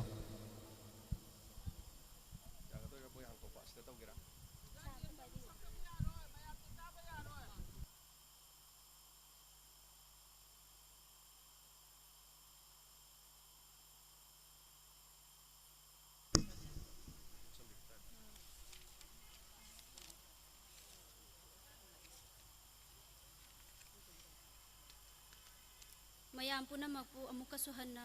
khurumjari ai hana diamond radio da su khudon di tamjagrabani adubu mayam da message piba oina masigi sairengje lanthok sage ai gi sairenggi maming taibang kaithel ngasi aikhoi punamak ase karibani taibang kaithel sanaribani lila malengi phampak thaksida nong madi chatkhigani punsi lila sanaba loiraduna kanana su khamba yadana kalakpa mihauba mihat mi pul leitraba lamdam duda leibak na saba hakjang ase tin khigani leibak nungda asumak hinglingai matam nang ai saminasi yana duna hingminasi nang ai nungsinana kalak mihauba leinadana khangu he miyoiba aikhoi punamak ase karibani taibang kaithe loijare agi sare mathang mema nexen birau ming panjare tentha dagi mathang sautombi sem saduna lebiu mathang en tomba tokpasing dagi aigi sairengi maming diamond kaubi ima wo khongjom bazar gi din pokta ingna jingna ngali bi diamond kaubi ima wo ꯄꯪꯂꯕꯤ ꯅꯆꯥ ꯑꯩꯈꯣꯏꯅ ꯏꯃꯥ ꯅꯪꯒꯤ ꯅꯇꯝꯕꯥꯛꯇ ꯆꯦꯟ ꯆꯣꯡꯗꯨꯅ ꯁꯥꯟꯅꯖꯕ ꯀꯌꯥꯒꯤ ꯃꯇꯤꯛ ꯅꯨꯡꯉꯥꯏꯖꯕ diamond ꯒꯧꯕꯤ ꯏꯃꯥꯋꯣ ꯁꯩꯔꯦꯡ ꯀꯌꯥ ꯊꯤꯖꯕ ꯋꯥꯔꯤ ꯃꯆꯥ ꯀꯌా ꯄꯥꯖꯕ ꯋꯥꯍꯪ ꯀꯌా ꯑꯃꯁꯨ ꯍꯪꯖꯩ ꯄꯥꯎꯈꯨꯝꯁꯨ ꯃꯇꯤꯛ ꯆꯥꯅ ꯄꯤꯕꯤ ꯑꯩꯈꯣꯏꯅ ꯀꯌꯥꯗ ꯅꯨꯡꯉꯥꯏꯖꯕ ꯗꯥꯏꯃꯟ ꯒꯧꯕꯤ ꯏꯃꯥꯋꯣ ꯀ꯭ꯔꯥꯏꯝ ꯔꯤꯄꯣꯔꯠ ꯀꯌꯥꯁꯨ ꯇꯥꯖꯩ ꯄꯨꯛꯅꯤꯡ ꯂꯧꯁꯤꯡ ꯑꯣꯏꯖꯩꯗꯣ ꯑꯐꯕꯅ ꯂꯧꯁꯤꯜꯂꯤ ꯐꯠꯇꯕꯅ ꯈꯟꯗꯣꯛꯏ ꯑꯅꯧꯕ ꯆꯍꯤꯅ ꯂꯥꯛꯄꯁꯤꯗ ꯏꯃꯥꯒꯤ ꯒꯨꯟꯕꯨ ꯁꯩꯊꯥꯖꯕꯅꯤ ꯁꯩꯊꯥꯖꯕꯅ ꯋꯥꯠꯄꯅꯤ ꯏꯃꯥꯒꯤ ꯒꯨꯟꯅ ꯍꯦꯟꯕꯅꯤ ꯑꯅꯧꯕ ꯆꯍꯤꯅ ꯂꯥꯛꯄꯁꯤꯗ ꯂꯠꯅꯕ ꯂꯩꯇꯅ ꯂꯧꯁꯤꯟꯕꯤꯌꯨ ꯗꯥꯏꯃꯟ ꯒꯧꯕꯤ ꯏꯃꯥꯋꯣ ꯊꯦꯡꯀ꯭ꯌꯨ ꯂꯣꯏꯖꯩ ꯊꯥꯒꯠꯆꯔꯤ ꯑꯩꯗꯤ ꯃꯥꯏꯀ꯭ꯔꯣꯐꯣꯟ ꯄꯥꯟꯕ ꯉꯁꯤꯅ ꯑꯍꯥꯟꯕꯅꯤ ꯑꯗꯣ ꯑꯩ ꯍꯩꯅ ꯇꯧꯖꯗꯅ ꯆꯠꯇꯦ ꯈꯣꯡꯖꯣꯝ ꯅꯤꯡꯊꯧ ꯏꯄꯥꯒꯤ ꯃꯅꯥꯛꯇ ꯂꯥꯛꯄꯗꯨꯗ ꯗꯥꯏꯃꯟ ꯏꯃꯥꯒꯤ ꯃꯅꯥꯛꯇ ꯁꯦꯕꯥ ꯃꯇꯦꯛ ꯑꯃꯇ ꯇꯧꯖꯒꯦꯅ ꯇꯧꯖꯕꯅꯤ ꯃꯌꯥꯝ ꯂꯥꯜꯂꯁꯨ ꯑꯗꯨꯝ ꯆꯨꯝꯃꯦꯅ ꯊꯥꯕꯤꯕ ꯑꯣꯏꯅ ꯇꯧꯕꯤꯔꯣꯀꯣ ꯑꯩ ꯉꯁꯤꯒꯤ ꯁꯩꯔꯦꯡꯁꯤꯒꯤ ꯃꯃꯤꯡꯗꯤ ꯁꯦꯡꯒꯥꯎ ꯑꯃꯈꯛꯇ ꯉꯥꯏꯔꯤꯉꯩ ꯁꯦꯡꯒꯥꯎ ꯑꯃꯈꯛꯇ ꯉꯥꯏꯔꯤꯉꯩ ꯃꯃꯥ ꯃꯄꯥ ꯑꯣꯏꯕꯅ ꯃꯆꯥ ꯃꯁꯨ ꯂꯩꯔꯤꯉꯩꯗ ꯀꯨꯝꯍꯩ ꯍꯔꯥꯎ ꯆꯠꯂꯝꯗꯥꯏ ꯃꯇꯝꯗ ꯃꯈꯨꯠ ꯇꯤꯡꯊꯣꯔꯛꯏ ꯃꯃꯥ ꯑꯣꯏꯕꯤꯗꯨꯅ ꯇꯦꯟꯅ ꯇꯤꯡꯊꯣꯔꯛꯄꯅ ꯀꯗꯥꯏ ꯁꯥꯡꯅ ꯇꯤꯡꯊꯣꯔꯛꯄꯅ ꯀꯗꯥꯏ ꯖꯥꯟ ꯇꯧꯗꯅ ꯌꯦꯡꯉꯤ ꯇꯦꯟꯅ ꯇꯤꯡꯊꯣꯔꯛꯄꯅ ꯈꯔ ꯌꯥꯝ ꯍꯥꯞꯄꯤ ꯁꯥꯡꯅ ꯇꯤꯡꯊꯣꯔꯛꯄꯅ ꯈꯤꯇꯪ ꯍꯥꯞꯄꯤ ꯍꯧꯖꯤꯛꯀꯤ ꯃꯇꯝꯗꯤ ꯁꯦꯡꯒꯥꯎ ꯃꯁꯤꯡ ꯌꯥꯝꯃꯦ ꯃꯥꯒꯤ ꯑꯅꯤꯡ ꯑꯄꯥꯝꯕ ꯉꯥꯛꯇꯅ ꯆꯨꯝꯃꯕꯣꯏꯗ ꯈꯜꯂꯦ ꯃꯩꯅꯤ ꯈꯪꯅ ꯄꯥꯏꯔꯨꯅꯨ ꯍꯥꯏꯁꯨ ꯌꯥꯗꯕꯅꯤꯅ ꯃꯩꯁꯥ ꯐꯪꯉꯀꯥꯟꯗꯗꯤ ꯑꯩꯈꯣꯏꯁꯨ ꯌꯥꯎꯅ ꯃꯩꯁꯥ ꯐꯪꯉꯤ ꯀꯅꯥꯗ ꯋꯥꯀꯠꯂꯨꯅꯤ ꯑꯩꯈꯣꯏꯗꯤ ꯗꯥꯏꯃꯟ ꯏꯃꯥꯗ ꯋꯥꯀꯠꯄ ꯅꯠꯇꯅ ꯄꯣꯊꯥꯖꯕ ꯅꯠꯇꯅ ꯎꯄꯥꯏ ꯀꯩꯁꯨ ꯂꯩꯖꯗꯦ ꯂꯣꯏꯖꯔꯦ ꯉꯁꯤ ꯁꯩꯔꯦꯡ ꯊꯥꯒꯠꯆꯔꯤ ꯌꯥꯝ ꯅꯨꯡꯉꯥꯏꯖꯩ ꯌꯥꯝ ꯐꯖꯕ ꯁꯩꯔꯦꯡ ꯑꯃ ꯊꯤꯕꯤꯔꯝꯃꯦ ꯃꯊꯪꯗ ꯑꯃꯨꯛ ꯀꯣꯛꯁꯤꯟꯖꯔꯤ ꯑꯦꯟ ꯇꯣꯝꯕ ꯇꯣꯛꯄ ꯆꯤꯡ ꯈꯤꯇꯪ ꯊꯨꯅ ꯃꯊꯪ ꯂꯤꯡꯁꯤꯟꯕꯤꯔꯛꯁꯤ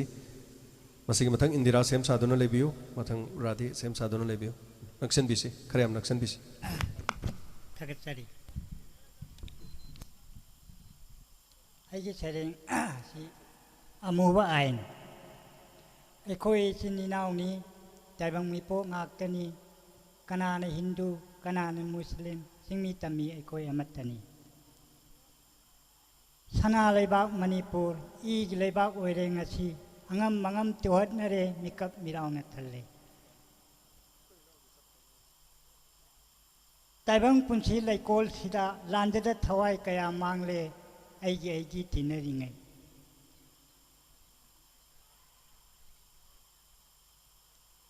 ꯏꯅ ꯃꯣꯟ ꯈꯥꯡꯅꯔꯦ ꯇꯥꯏꯕꯪ ꯊꯋꯥꯏ ꯃꯃꯥꯒ ꯃꯆꯥꯒ ꯁꯦꯠꯅꯔꯦ ꯃꯤꯀꯞ ꯈꯣꯟꯖꯦꯟꯅ ꯅꯤꯜꯂꯦ ꯄꯨꯝꯅꯃꯛ ꯗꯥꯏꯃꯟꯅ ꯀꯣꯛꯄ ꯑꯣꯏꯔꯁꯅꯨ ꯊꯥꯒꯠꯆꯔꯤ ꯃꯊꯪꯁꯤ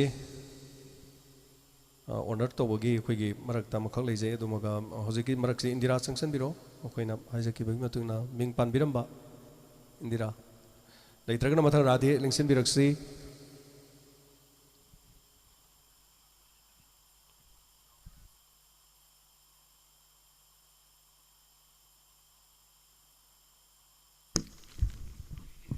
ꯄꯨꯝꯅꯃꯛꯄꯨ ꯏꯀꯣꯛꯅꯅ ꯈꯨꯔꯨꯝꯖꯔꯤ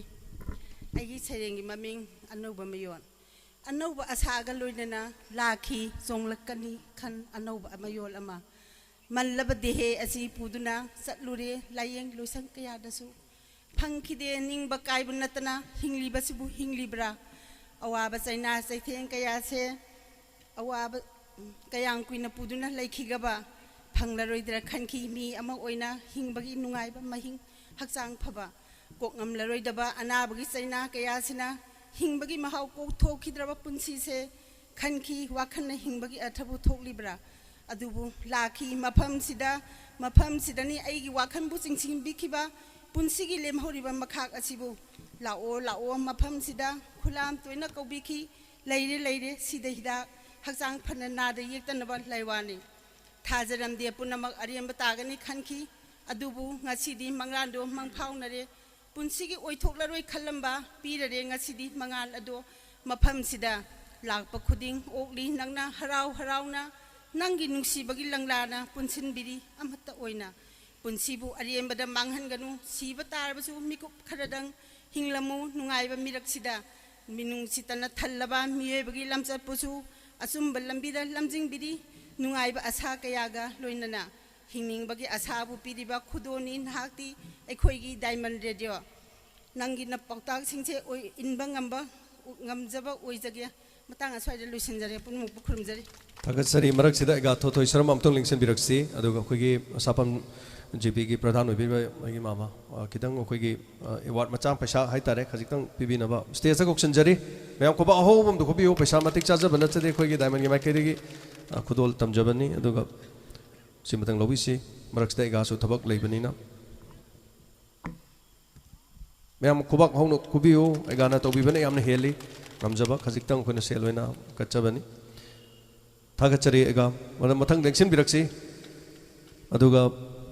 thagachari ega anana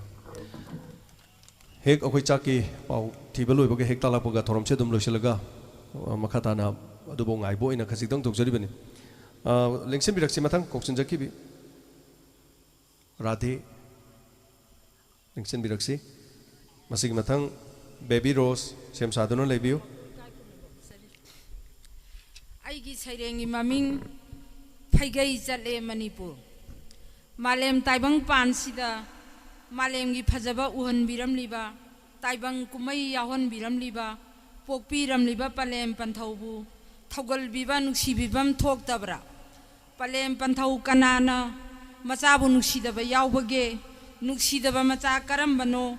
athiba macha yawbara yawrabadi khut thangat pirau yawrabadi khut thangat pirau aidi haiba ngamloi ikhut thangat pasu ngamloi ifamdadi chap manai pumnamakta su loina manaramgani awaba leite makhoi gidama mahi masin tamhaliba mithoi mihenna bo honariba lan thum tansiliba aikhoina honajariba mayam kanagi damangno makhoi gi natabra kanagi damangno makhoi gi natabra palem panthongna pangalge punsi lambi na ten ringai achauba mi oinaba kanna honage di khandana lamuna duna lairene palem panthau oiba singda thogol biba yengbi bagi mahutta nuksiba bu lamna thamlaga maral mathumdi munaine hauna bira mahausara masibu hauna bira mahausara masibu awang maikaina aigini nongpok thangbana magini nongchup khana nangini asumne yenaduna lairene kaidengoi lan loigani pikrab laibang manipurni lining laison tinadaba miyoi kayana khundariba aigi magi singnabada phaigai jalene manipur loijar thagachari maraksida nanau mimikri tawagi adosi mathang de baby ro sem sabiu nanau lamsulapi loina na khoina sinjari bai ren sigi matung ina kitang nungai na bagidama nanau mimikri mana hek haijaba mate ka matang tominasi hek chakte songi jusik chak hapa hogre aduna hek loi baga duma khoi puna hominarasi chaminasi nanau microphone sinajari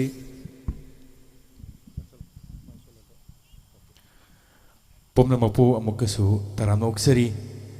ngasigi dialogue si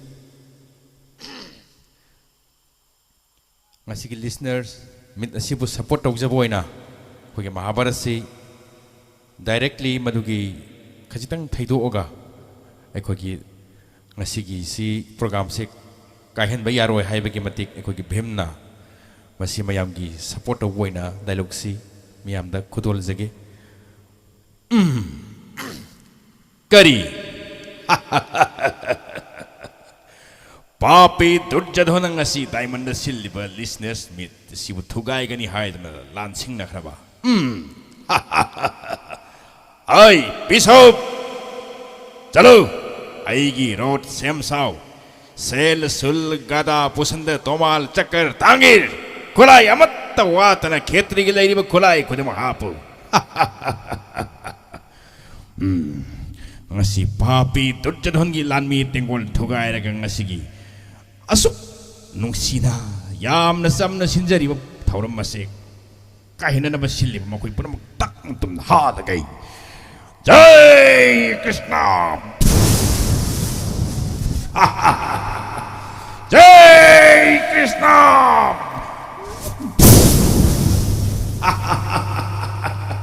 papi nang mungasi nong an bergi bemna thiri bani papi nahaki lanmi tenggol thajalakuna karigidamagta ngasigi diamond gi program se kahenna masiliba papi nangbu bimna wasakki bagi matungina nangbu tena thaduna haloi nangbu egi gadana yai khairaga jomaloi ta thaba haibase egi wasangni nang kaurabra namanga lepdiba ise nangidi jomni kaurabra nang bupok pamitang ba Dhritarashtra gumna nahak se una udra bra pangbal Jai Krishna Jai Krishna ya ai Dushasan ay murkha ai gilung kak nang nakakraba papi nang gilirong se kaklakalay mayat hadarage Jai Krishna Jai Krishna papi nang nalan hurak to na nayama kurupati Durjadon hat kita matam nang haliba papi Durjadon sen gano kari kiceli Jai Krishna Jai Krishna ngasigi laibiri ba bhabok khudimak ngasigi silli ba program sa mata kaira roi papi Durjadon gi matungin malanmi tengol arbut jomaloi da bhim tha khrei nungai na brahma bhojan phangbiro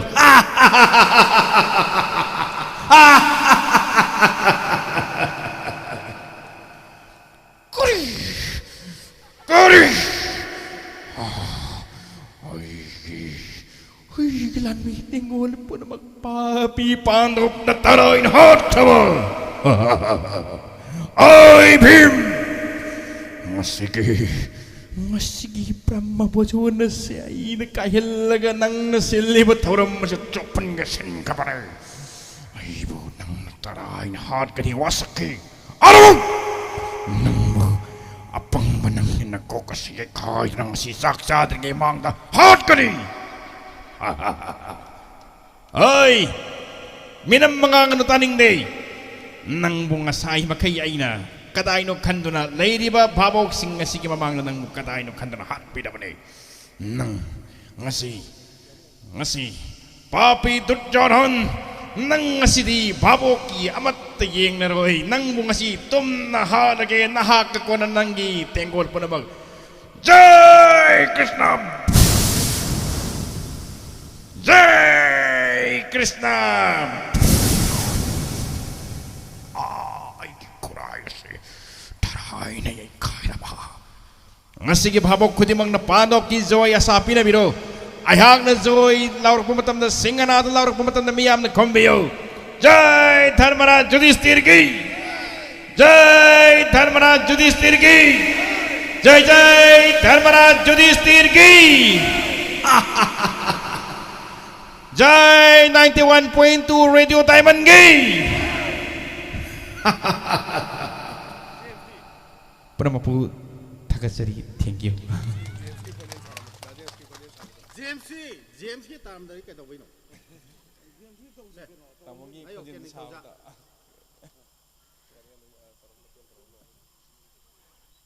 koi tamona pipi baya bagi matung nadi koi tamongi konjel si mati matang tamjarake masi humble request ni masi mayam warubiya di apa nama ko ina request tau zabani koi tamona takpi bagi matung nadi aku YouTube subscriber tabu koi ki message tharak matam da koi tamona haibi kiba wafum khara dum leijai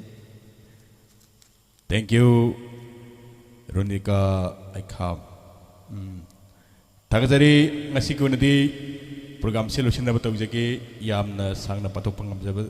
khudong chadre Tagajari koldi amala e adubu paijara roi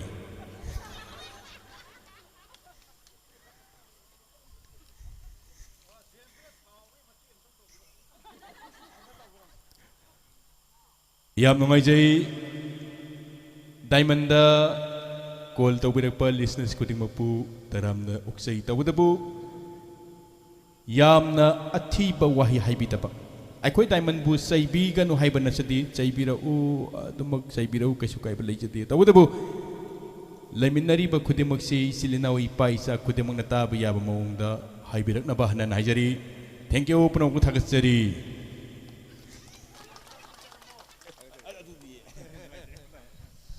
thagachari nanau koi stop pio baby rose lengsim birakse mi ani hum da ngaire aduga koi stop sing manung gi dulori som dam to paum to pibiro ahamba maktada timiriba ahalaman singbu bibiros na ikongna khurumjari aina tawjagadoriba dialogue asi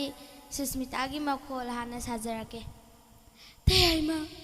aina puraliba chakse achamba changna te tayayma diamond radio dagi purakpane tayayma adubu aina chaning makiduna kharadi sathukre tayayma mathang pisa ibo pisa ke mu sajarake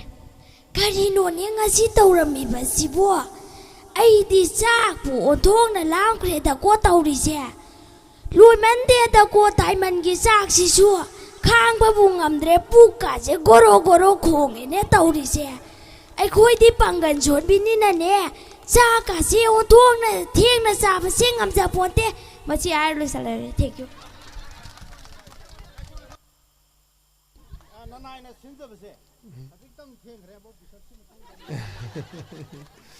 thagachari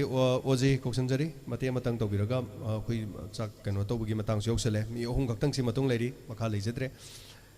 oji lengsim biraksi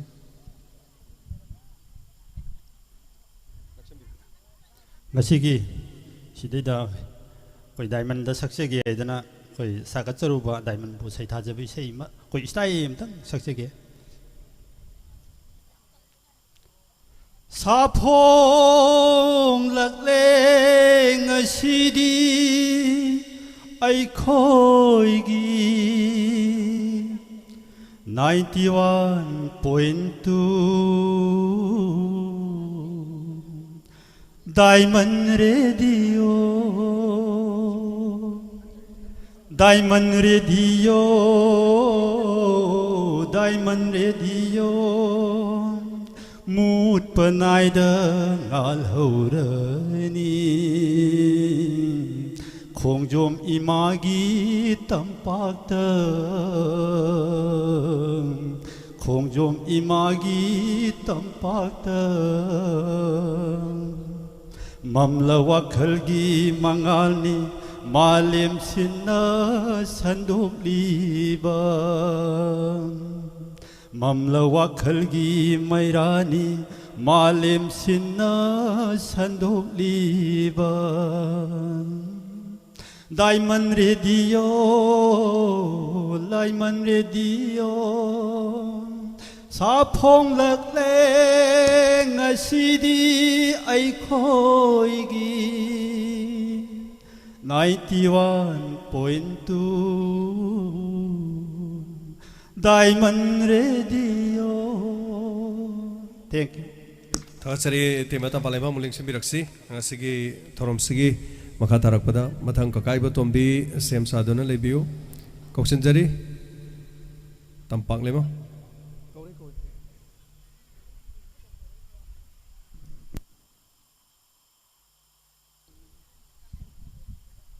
Hello ai yamna haijabadi nasade naksambiu nasam nasade akoi monologue mati ang khak tawjarake ai monologue ki maming thambana thamchet onba ai thamban chi yamna nungsina laminarakni adubu aina leitaba lairaba amnipa ma oibana mabu mapukning si aina pelhanba ngamde mahapu nungaina thamba hebase aina ngamde adubu ai matang kharadi ai langphai chatlukige ai thamban da haiduna amutang yenglage Tamban, tamban, kari haige dada, amukta thol ongne mapanda, ay wa ma haige ne, kari no dada haibiyo, ay matang kara lang paida sa lukige, nang wara basuwa na matang kara ay bungay ramu, ahoy dada sa piro nanaw na dada po, wara basuwa na matang kara ngay jarangge, ipuri bo isurong na, ng jarangge ko dada, hoy hoy ay sa lurage, kaday ay pot mayum do putoro. Ay sa le tamban ꯆꯠꯄꯤꯔꯨꯔꯣ ꯑꯩꯈꯣꯏꯒꯤ ꯗꯗꯥꯅ ꯆꯠꯈꯤꯕꯁꯤ ꯃꯇꯝ ꯑꯣꯟꯊꯣꯛꯅ ꯀꯨꯏꯈ꯭ꯔꯦ ꯑꯗꯨꯕꯨ ꯀꯩꯗꯧꯉꯩ ꯍꯜꯂꯛꯀꯗꯧꯔꯤꯕꯅꯣ ꯈꯪꯗꯦꯅꯦ ꯊꯝꯕꯥꯜ ꯑꯩ ꯍꯜꯂꯛꯂꯦꯅꯦ ꯊꯝꯕꯥꯜ ꯃꯩ ꯄꯨꯊꯣꯔꯛꯎꯅꯦ ꯑꯩ ꯃꯩ ꯑꯣꯛꯀꯦꯅꯦ ꯊꯝꯕꯥꯜ ꯗꯗꯥ ꯁꯤꯗ ꯂꯩꯖꯔꯦ ꯃꯩ ꯑꯃꯨꯛꯇ ꯀꯥꯟꯊꯣꯛꯄꯤꯌꯨ ꯀꯔꯤꯅꯣ ꯊꯝꯕꯥꯜ ꯃꯇꯝ ꯈꯔ ꯑꯩꯅ ꯂꯪꯕꯩꯗ ꯆꯠꯂꯤꯉꯩꯗ ꯅꯪꯒꯤ ꯆꯤꯡꯂꯧ ꯁꯛꯇꯝꯁꯤꯕꯨ ꯀꯔꯤꯅꯣꯅꯦ ꯊꯝꯕꯥꯜ ꯅꯪꯒꯤ ꯃꯥꯏꯊꯣꯡ ꯑꯁꯤ ꯉꯁꯤꯗꯤ ꯊꯝꯕꯥꯜꯗꯒꯤ ꯊꯝꯆꯦꯠ ꯑꯣꯜꯂꯝꯃꯦꯗꯀꯣ ꯊꯝꯆꯦꯠ ꯑꯣꯜꯂꯝꯃꯦꯗꯀꯣ ꯊꯝꯕꯥꯜ ꯃꯇꯥꯡ ꯑꯁꯤꯗ ꯂꯣꯏꯖꯔꯦ ꯊꯥꯒꯠꯆꯔꯤ ꯃꯊꯪ ꯀꯀꯥꯏꯕꯇꯣꯝꯕꯤ ꯂꯦꯡꯁꯤꯟꯕꯤꯔꯛꯁꯤ ꯆꯥꯛꯀꯤ ꯃꯇꯝꯁꯤ ꯊꯦꯡꯖꯤꯜꯂꯛꯄꯅꯤꯅ ꯃꯇꯝꯁꯤ ꯌꯥꯝ ꯁꯥꯡꯗꯕꯤꯗ ꯃꯌꯥꯝꯅ ꯇꯦꯟꯁꯤꯟꯕꯤꯔꯒ ꯃꯤꯑꯣꯏ ꯑꯃꯅꯤꯗ ꯉꯥꯏꯔꯦ ꯑꯌꯥ ꯃꯥꯏꯕ ꯃꯥꯏꯃꯨꯒꯤ ꯁꯤ ꯃꯇꯦꯡꯗ ꯁꯤꯛꯆꯔꯛꯀꯦ ꯀꯨꯝꯖꯥ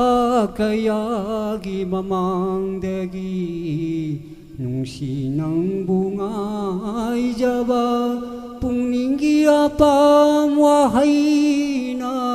ꯅꯥꯄꯁꯤꯡꯅ ꯇꯝꯖꯒꯦ ꯀꯨꯝꯖꯥ ꯀꯌꯥꯒꯤ ꯃꯃꯥꯡꯗꯒꯤ 비디기 농담나 간키바나 누시랑 부팡암다나 분시반동 롱크라바슈 랑론 까양아이 고개 꿈자 까야기 마망다기 미꾸와 마땅 우다바다 Yukaya haukaboy kanjabaigi wakana langlon kaya ngai koge kumja kaya gi mamangdagi nungsinang bungay jaban pungningi apang wahayna napasing na tamjagi kumja kayagi mamangdagi kumja kayagi mamangdagi Isabra Sanjay mathangda singsuba kok sunjari miyo ani khatang are sigi matungda losinjargani singsuba kari ꯑꯍꯥꯟꯕꯃꯛꯇꯗ ꯆꯤꯡꯁꯨ ꯂꯥꯏꯁꯪ ꯑꯃꯨꯛꯀꯅ ꯏꯀꯣꯛ ꯅꯣꯟꯅ ꯈꯨꯔꯨꯝꯖꯔꯤ ꯑꯩ ꯃꯌꯥꯝꯒꯤꯗꯃꯛꯇꯗ ꯑꯩ ꯃꯣꯅꯣꯂꯣꯛ ꯃꯇꯦꯛ ꯑꯃꯇꯪ ꯊꯧꯒꯟ ꯇꯧꯖꯒꯦ ꯁꯣꯏꯈꯤ ꯂꯥꯟꯈꯤꯕ ꯈ꯭ꯋꯥꯏ ꯇꯔꯥꯅ ꯉꯥꯛꯄꯤꯒꯅꯤ ꯍꯥꯏꯄ ꯍꯥꯏꯄ ꯀꯔꯤꯅꯣ ꯇꯧꯔꯝꯂꯤꯕ ꯃꯇꯧꯁꯤꯗꯤ ꯑꯩꯒꯤ ꯄꯨꯛꯅꯤꯡꯅ ꯈꯜꯂꯨꯕꯅ ꯑꯃ ꯇꯧꯊꯣꯔꯛꯂꯤꯕ ꯊꯕꯛꯁꯤꯅ ꯑꯃ ꯉꯁꯤ ꯑꯁꯤꯒꯨꯝꯂꯕ ꯗꯥꯏꯃꯟ ꯔꯦꯗꯤꯑꯣꯒꯤ ꯀꯣꯂꯔꯁ ꯃꯤꯠ ꯗꯦ ꯅꯨꯃꯤꯠꯁꯤꯗ ꯑꯩꯅ ꯈꯟꯖꯈꯤꯕꯗꯤ ꯃꯃꯥꯡꯒꯤ ꯐꯥꯎꯟꯗꯦꯁꯟ ꯗꯦꯗꯗꯤ ꯃꯤꯅ ꯆꯤꯛꯅ ꯆꯥꯏꯅꯕ ꯉꯝꯗꯅ ꯇꯤꯟꯈꯤꯕꯅꯤ ꯑꯗꯨꯒꯨꯝꯅ ꯉꯁꯤꯁꯨ ꯇꯤꯟꯒꯅꯤ ꯈꯜꯂꯨꯕꯅꯤ ꯑꯗꯨꯕꯨ ꯉꯁꯤꯁꯨ ꯑꯣꯟꯊꯣꯛꯄꯅꯤ ꯔꯦꯗꯤꯑꯣꯗ ꯇꯥꯈꯤꯕ ꯈꯣꯟꯖꯦꯜ ꯃꯌꯥꯝ ꯑꯗꯨ ꯁꯣꯏꯗꯅ ꯎꯅꯕ ꯐꯪꯂꯅꯤ ꯈꯜꯂꯨꯕ ꯃꯤꯀꯨꯞꯁꯤꯗ ꯀꯅꯥꯒꯨꯝꯕ ꯃꯤꯑꯣꯏ ꯈꯔꯗꯤ ꯂꯦꯡꯕꯤꯔꯛꯇ꯭ꯔꯦ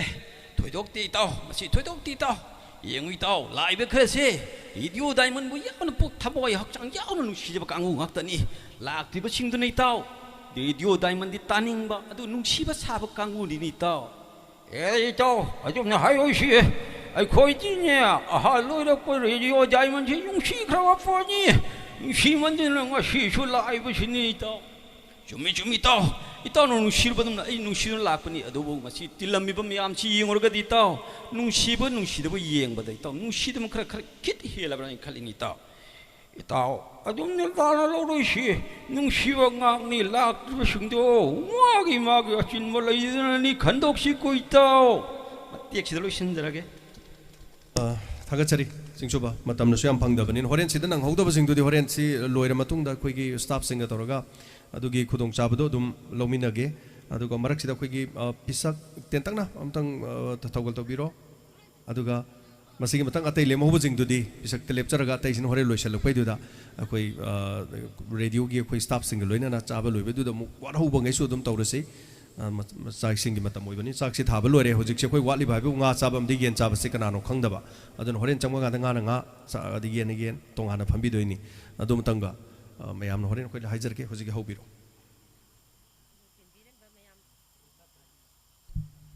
ꯌꯥꯔꯦ ꯇꯤꯟꯕꯤꯔꯤꯕ ꯃꯌꯥꯝ ꯄꯨꯝꯅꯃꯛꯄꯨ ꯀꯣꯛ ꯅꯣꯟꯖꯔꯤ ꯍꯩꯖꯗꯅ ꯇꯧꯕ ꯅꯠꯇꯦ ꯑꯌꯣ ꯑꯌꯥꯟ ꯄꯨꯝꯅꯃꯛ ꯉꯥꯛꯄꯤꯌꯨ ꯏꯁꯩ ꯃꯇꯦꯛ ꯑꯃꯇꯪ ꯊꯝꯖꯔꯝꯒꯦ ꯂꯥꯏꯖ ꯊꯛꯀꯤ ꯊꯥꯔꯤꯛ ꯊꯥ लाइज थकी थारिक था मालंग सिरोन फंबद लैना जगोई साबदी था जमा पुंगाई बरा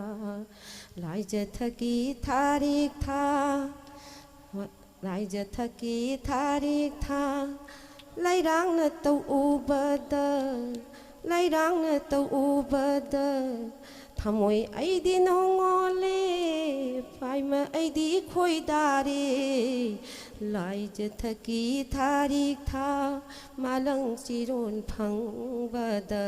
लैना जगोई साबदी था जमा पुंगाई बरा खागी नुंसिनामीबा नोंदोन थक्ता यौरक्लनी लाइका थक्ता सोलनी लाइज थकी थारिक था मालंग सिरोन फंबद लैना जगोई साबदी था जमा पुंगाई बरा लैना जगोई साबदी था जमा पुंगाई बरा लोइसनजरगे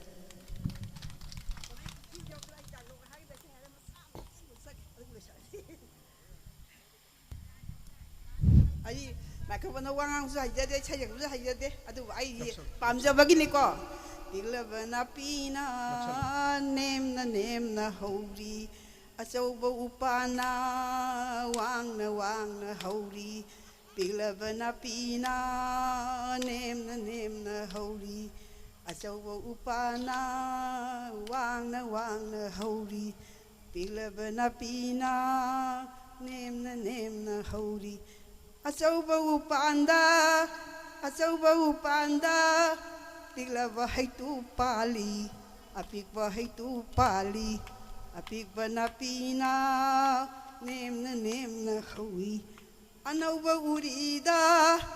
नौरबा उरीदा चाउरबा खोंदुम पाली अचौबा खोंदुम पाली उना वांगना हौई तिगलबा पीना नेमना हौई पाखला चला चंजगे थागजरी होजिदि मखासे लोइसनजरगा लमाया इलेक्शन बिरिबा ngasi को स्पॉन्सर्ड ओइबिरिबा अखोइगी इन्फोटेक स्टैंडर्ड ऑर्गेनाइजेशन गे थोकचोम जिमी ngasi गे थोरम सिगे तेंतक वाही अमतंग थंबिरगा मदुगी मथंगदा अखोइगी मामन वाही मा थंबिरगा मथंग मदम ngasi गे दम चाक चाव पुलप लिंगसेलसी कोक्सिंजरी अखोइगी थोकचोम जिमी अखोइगी इन्फोटेक स्टैंडर्ड ऑर्गेनाइजेशन गे असिगुमबा डायमंड गे को स्पॉन्सर्ड ओइबिरिबा सिगदमा अहम डायमंड की सिगुब अखोगी कॉलरसिंग अखोगी मिचिदा लिसनरसिंग की मिचिदा अबू तानियो फंगजबसी याम फबनी लोनना मैमना अखोगी डायमंड नुंसिबियु अमदी डायमंड मैम की दमक्तदा क्राइमदा अमदी हिरम खुदिमक्ता कुइसता हिरम गुक्ता होनजरिबा थबक खुदिमक्ता मैमना सपोर्ट पिनबियु हायरगा याम टेंशनजगे हाबदी मतम से लेतबनीना मैम चाकी टाइम नक्सलपनीना लोचनजरगे मैम सपोर्ट तौबियु थैंक यू थागचरी हना अदु मथंग कोचनजरी कोई साफम जीपी प्रधान काय खुनजरीबा रामी वाही मनिदंग तेंतना थमिना थोदोना काय खुनजरबा ngasi thorom busaruk yabiriba punang pui kokno khurumjari diamond haiba posak asi atang go posak magi maming ni adum atang go posak ado ngasi di diamond na atang go posak tu dagi hen ba diamond ma oina ngasi di ekhoi iram dam masida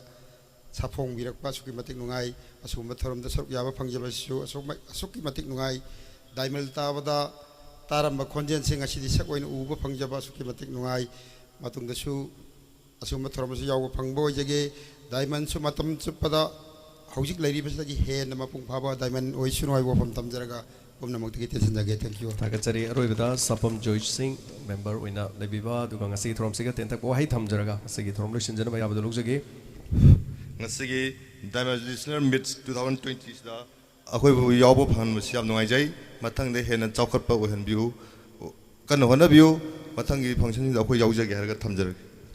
kamnungaijare ngasi thorom sigi oina hojiki khoi sakang mai khang bagi tangka ngasi matang asida losinjare loinana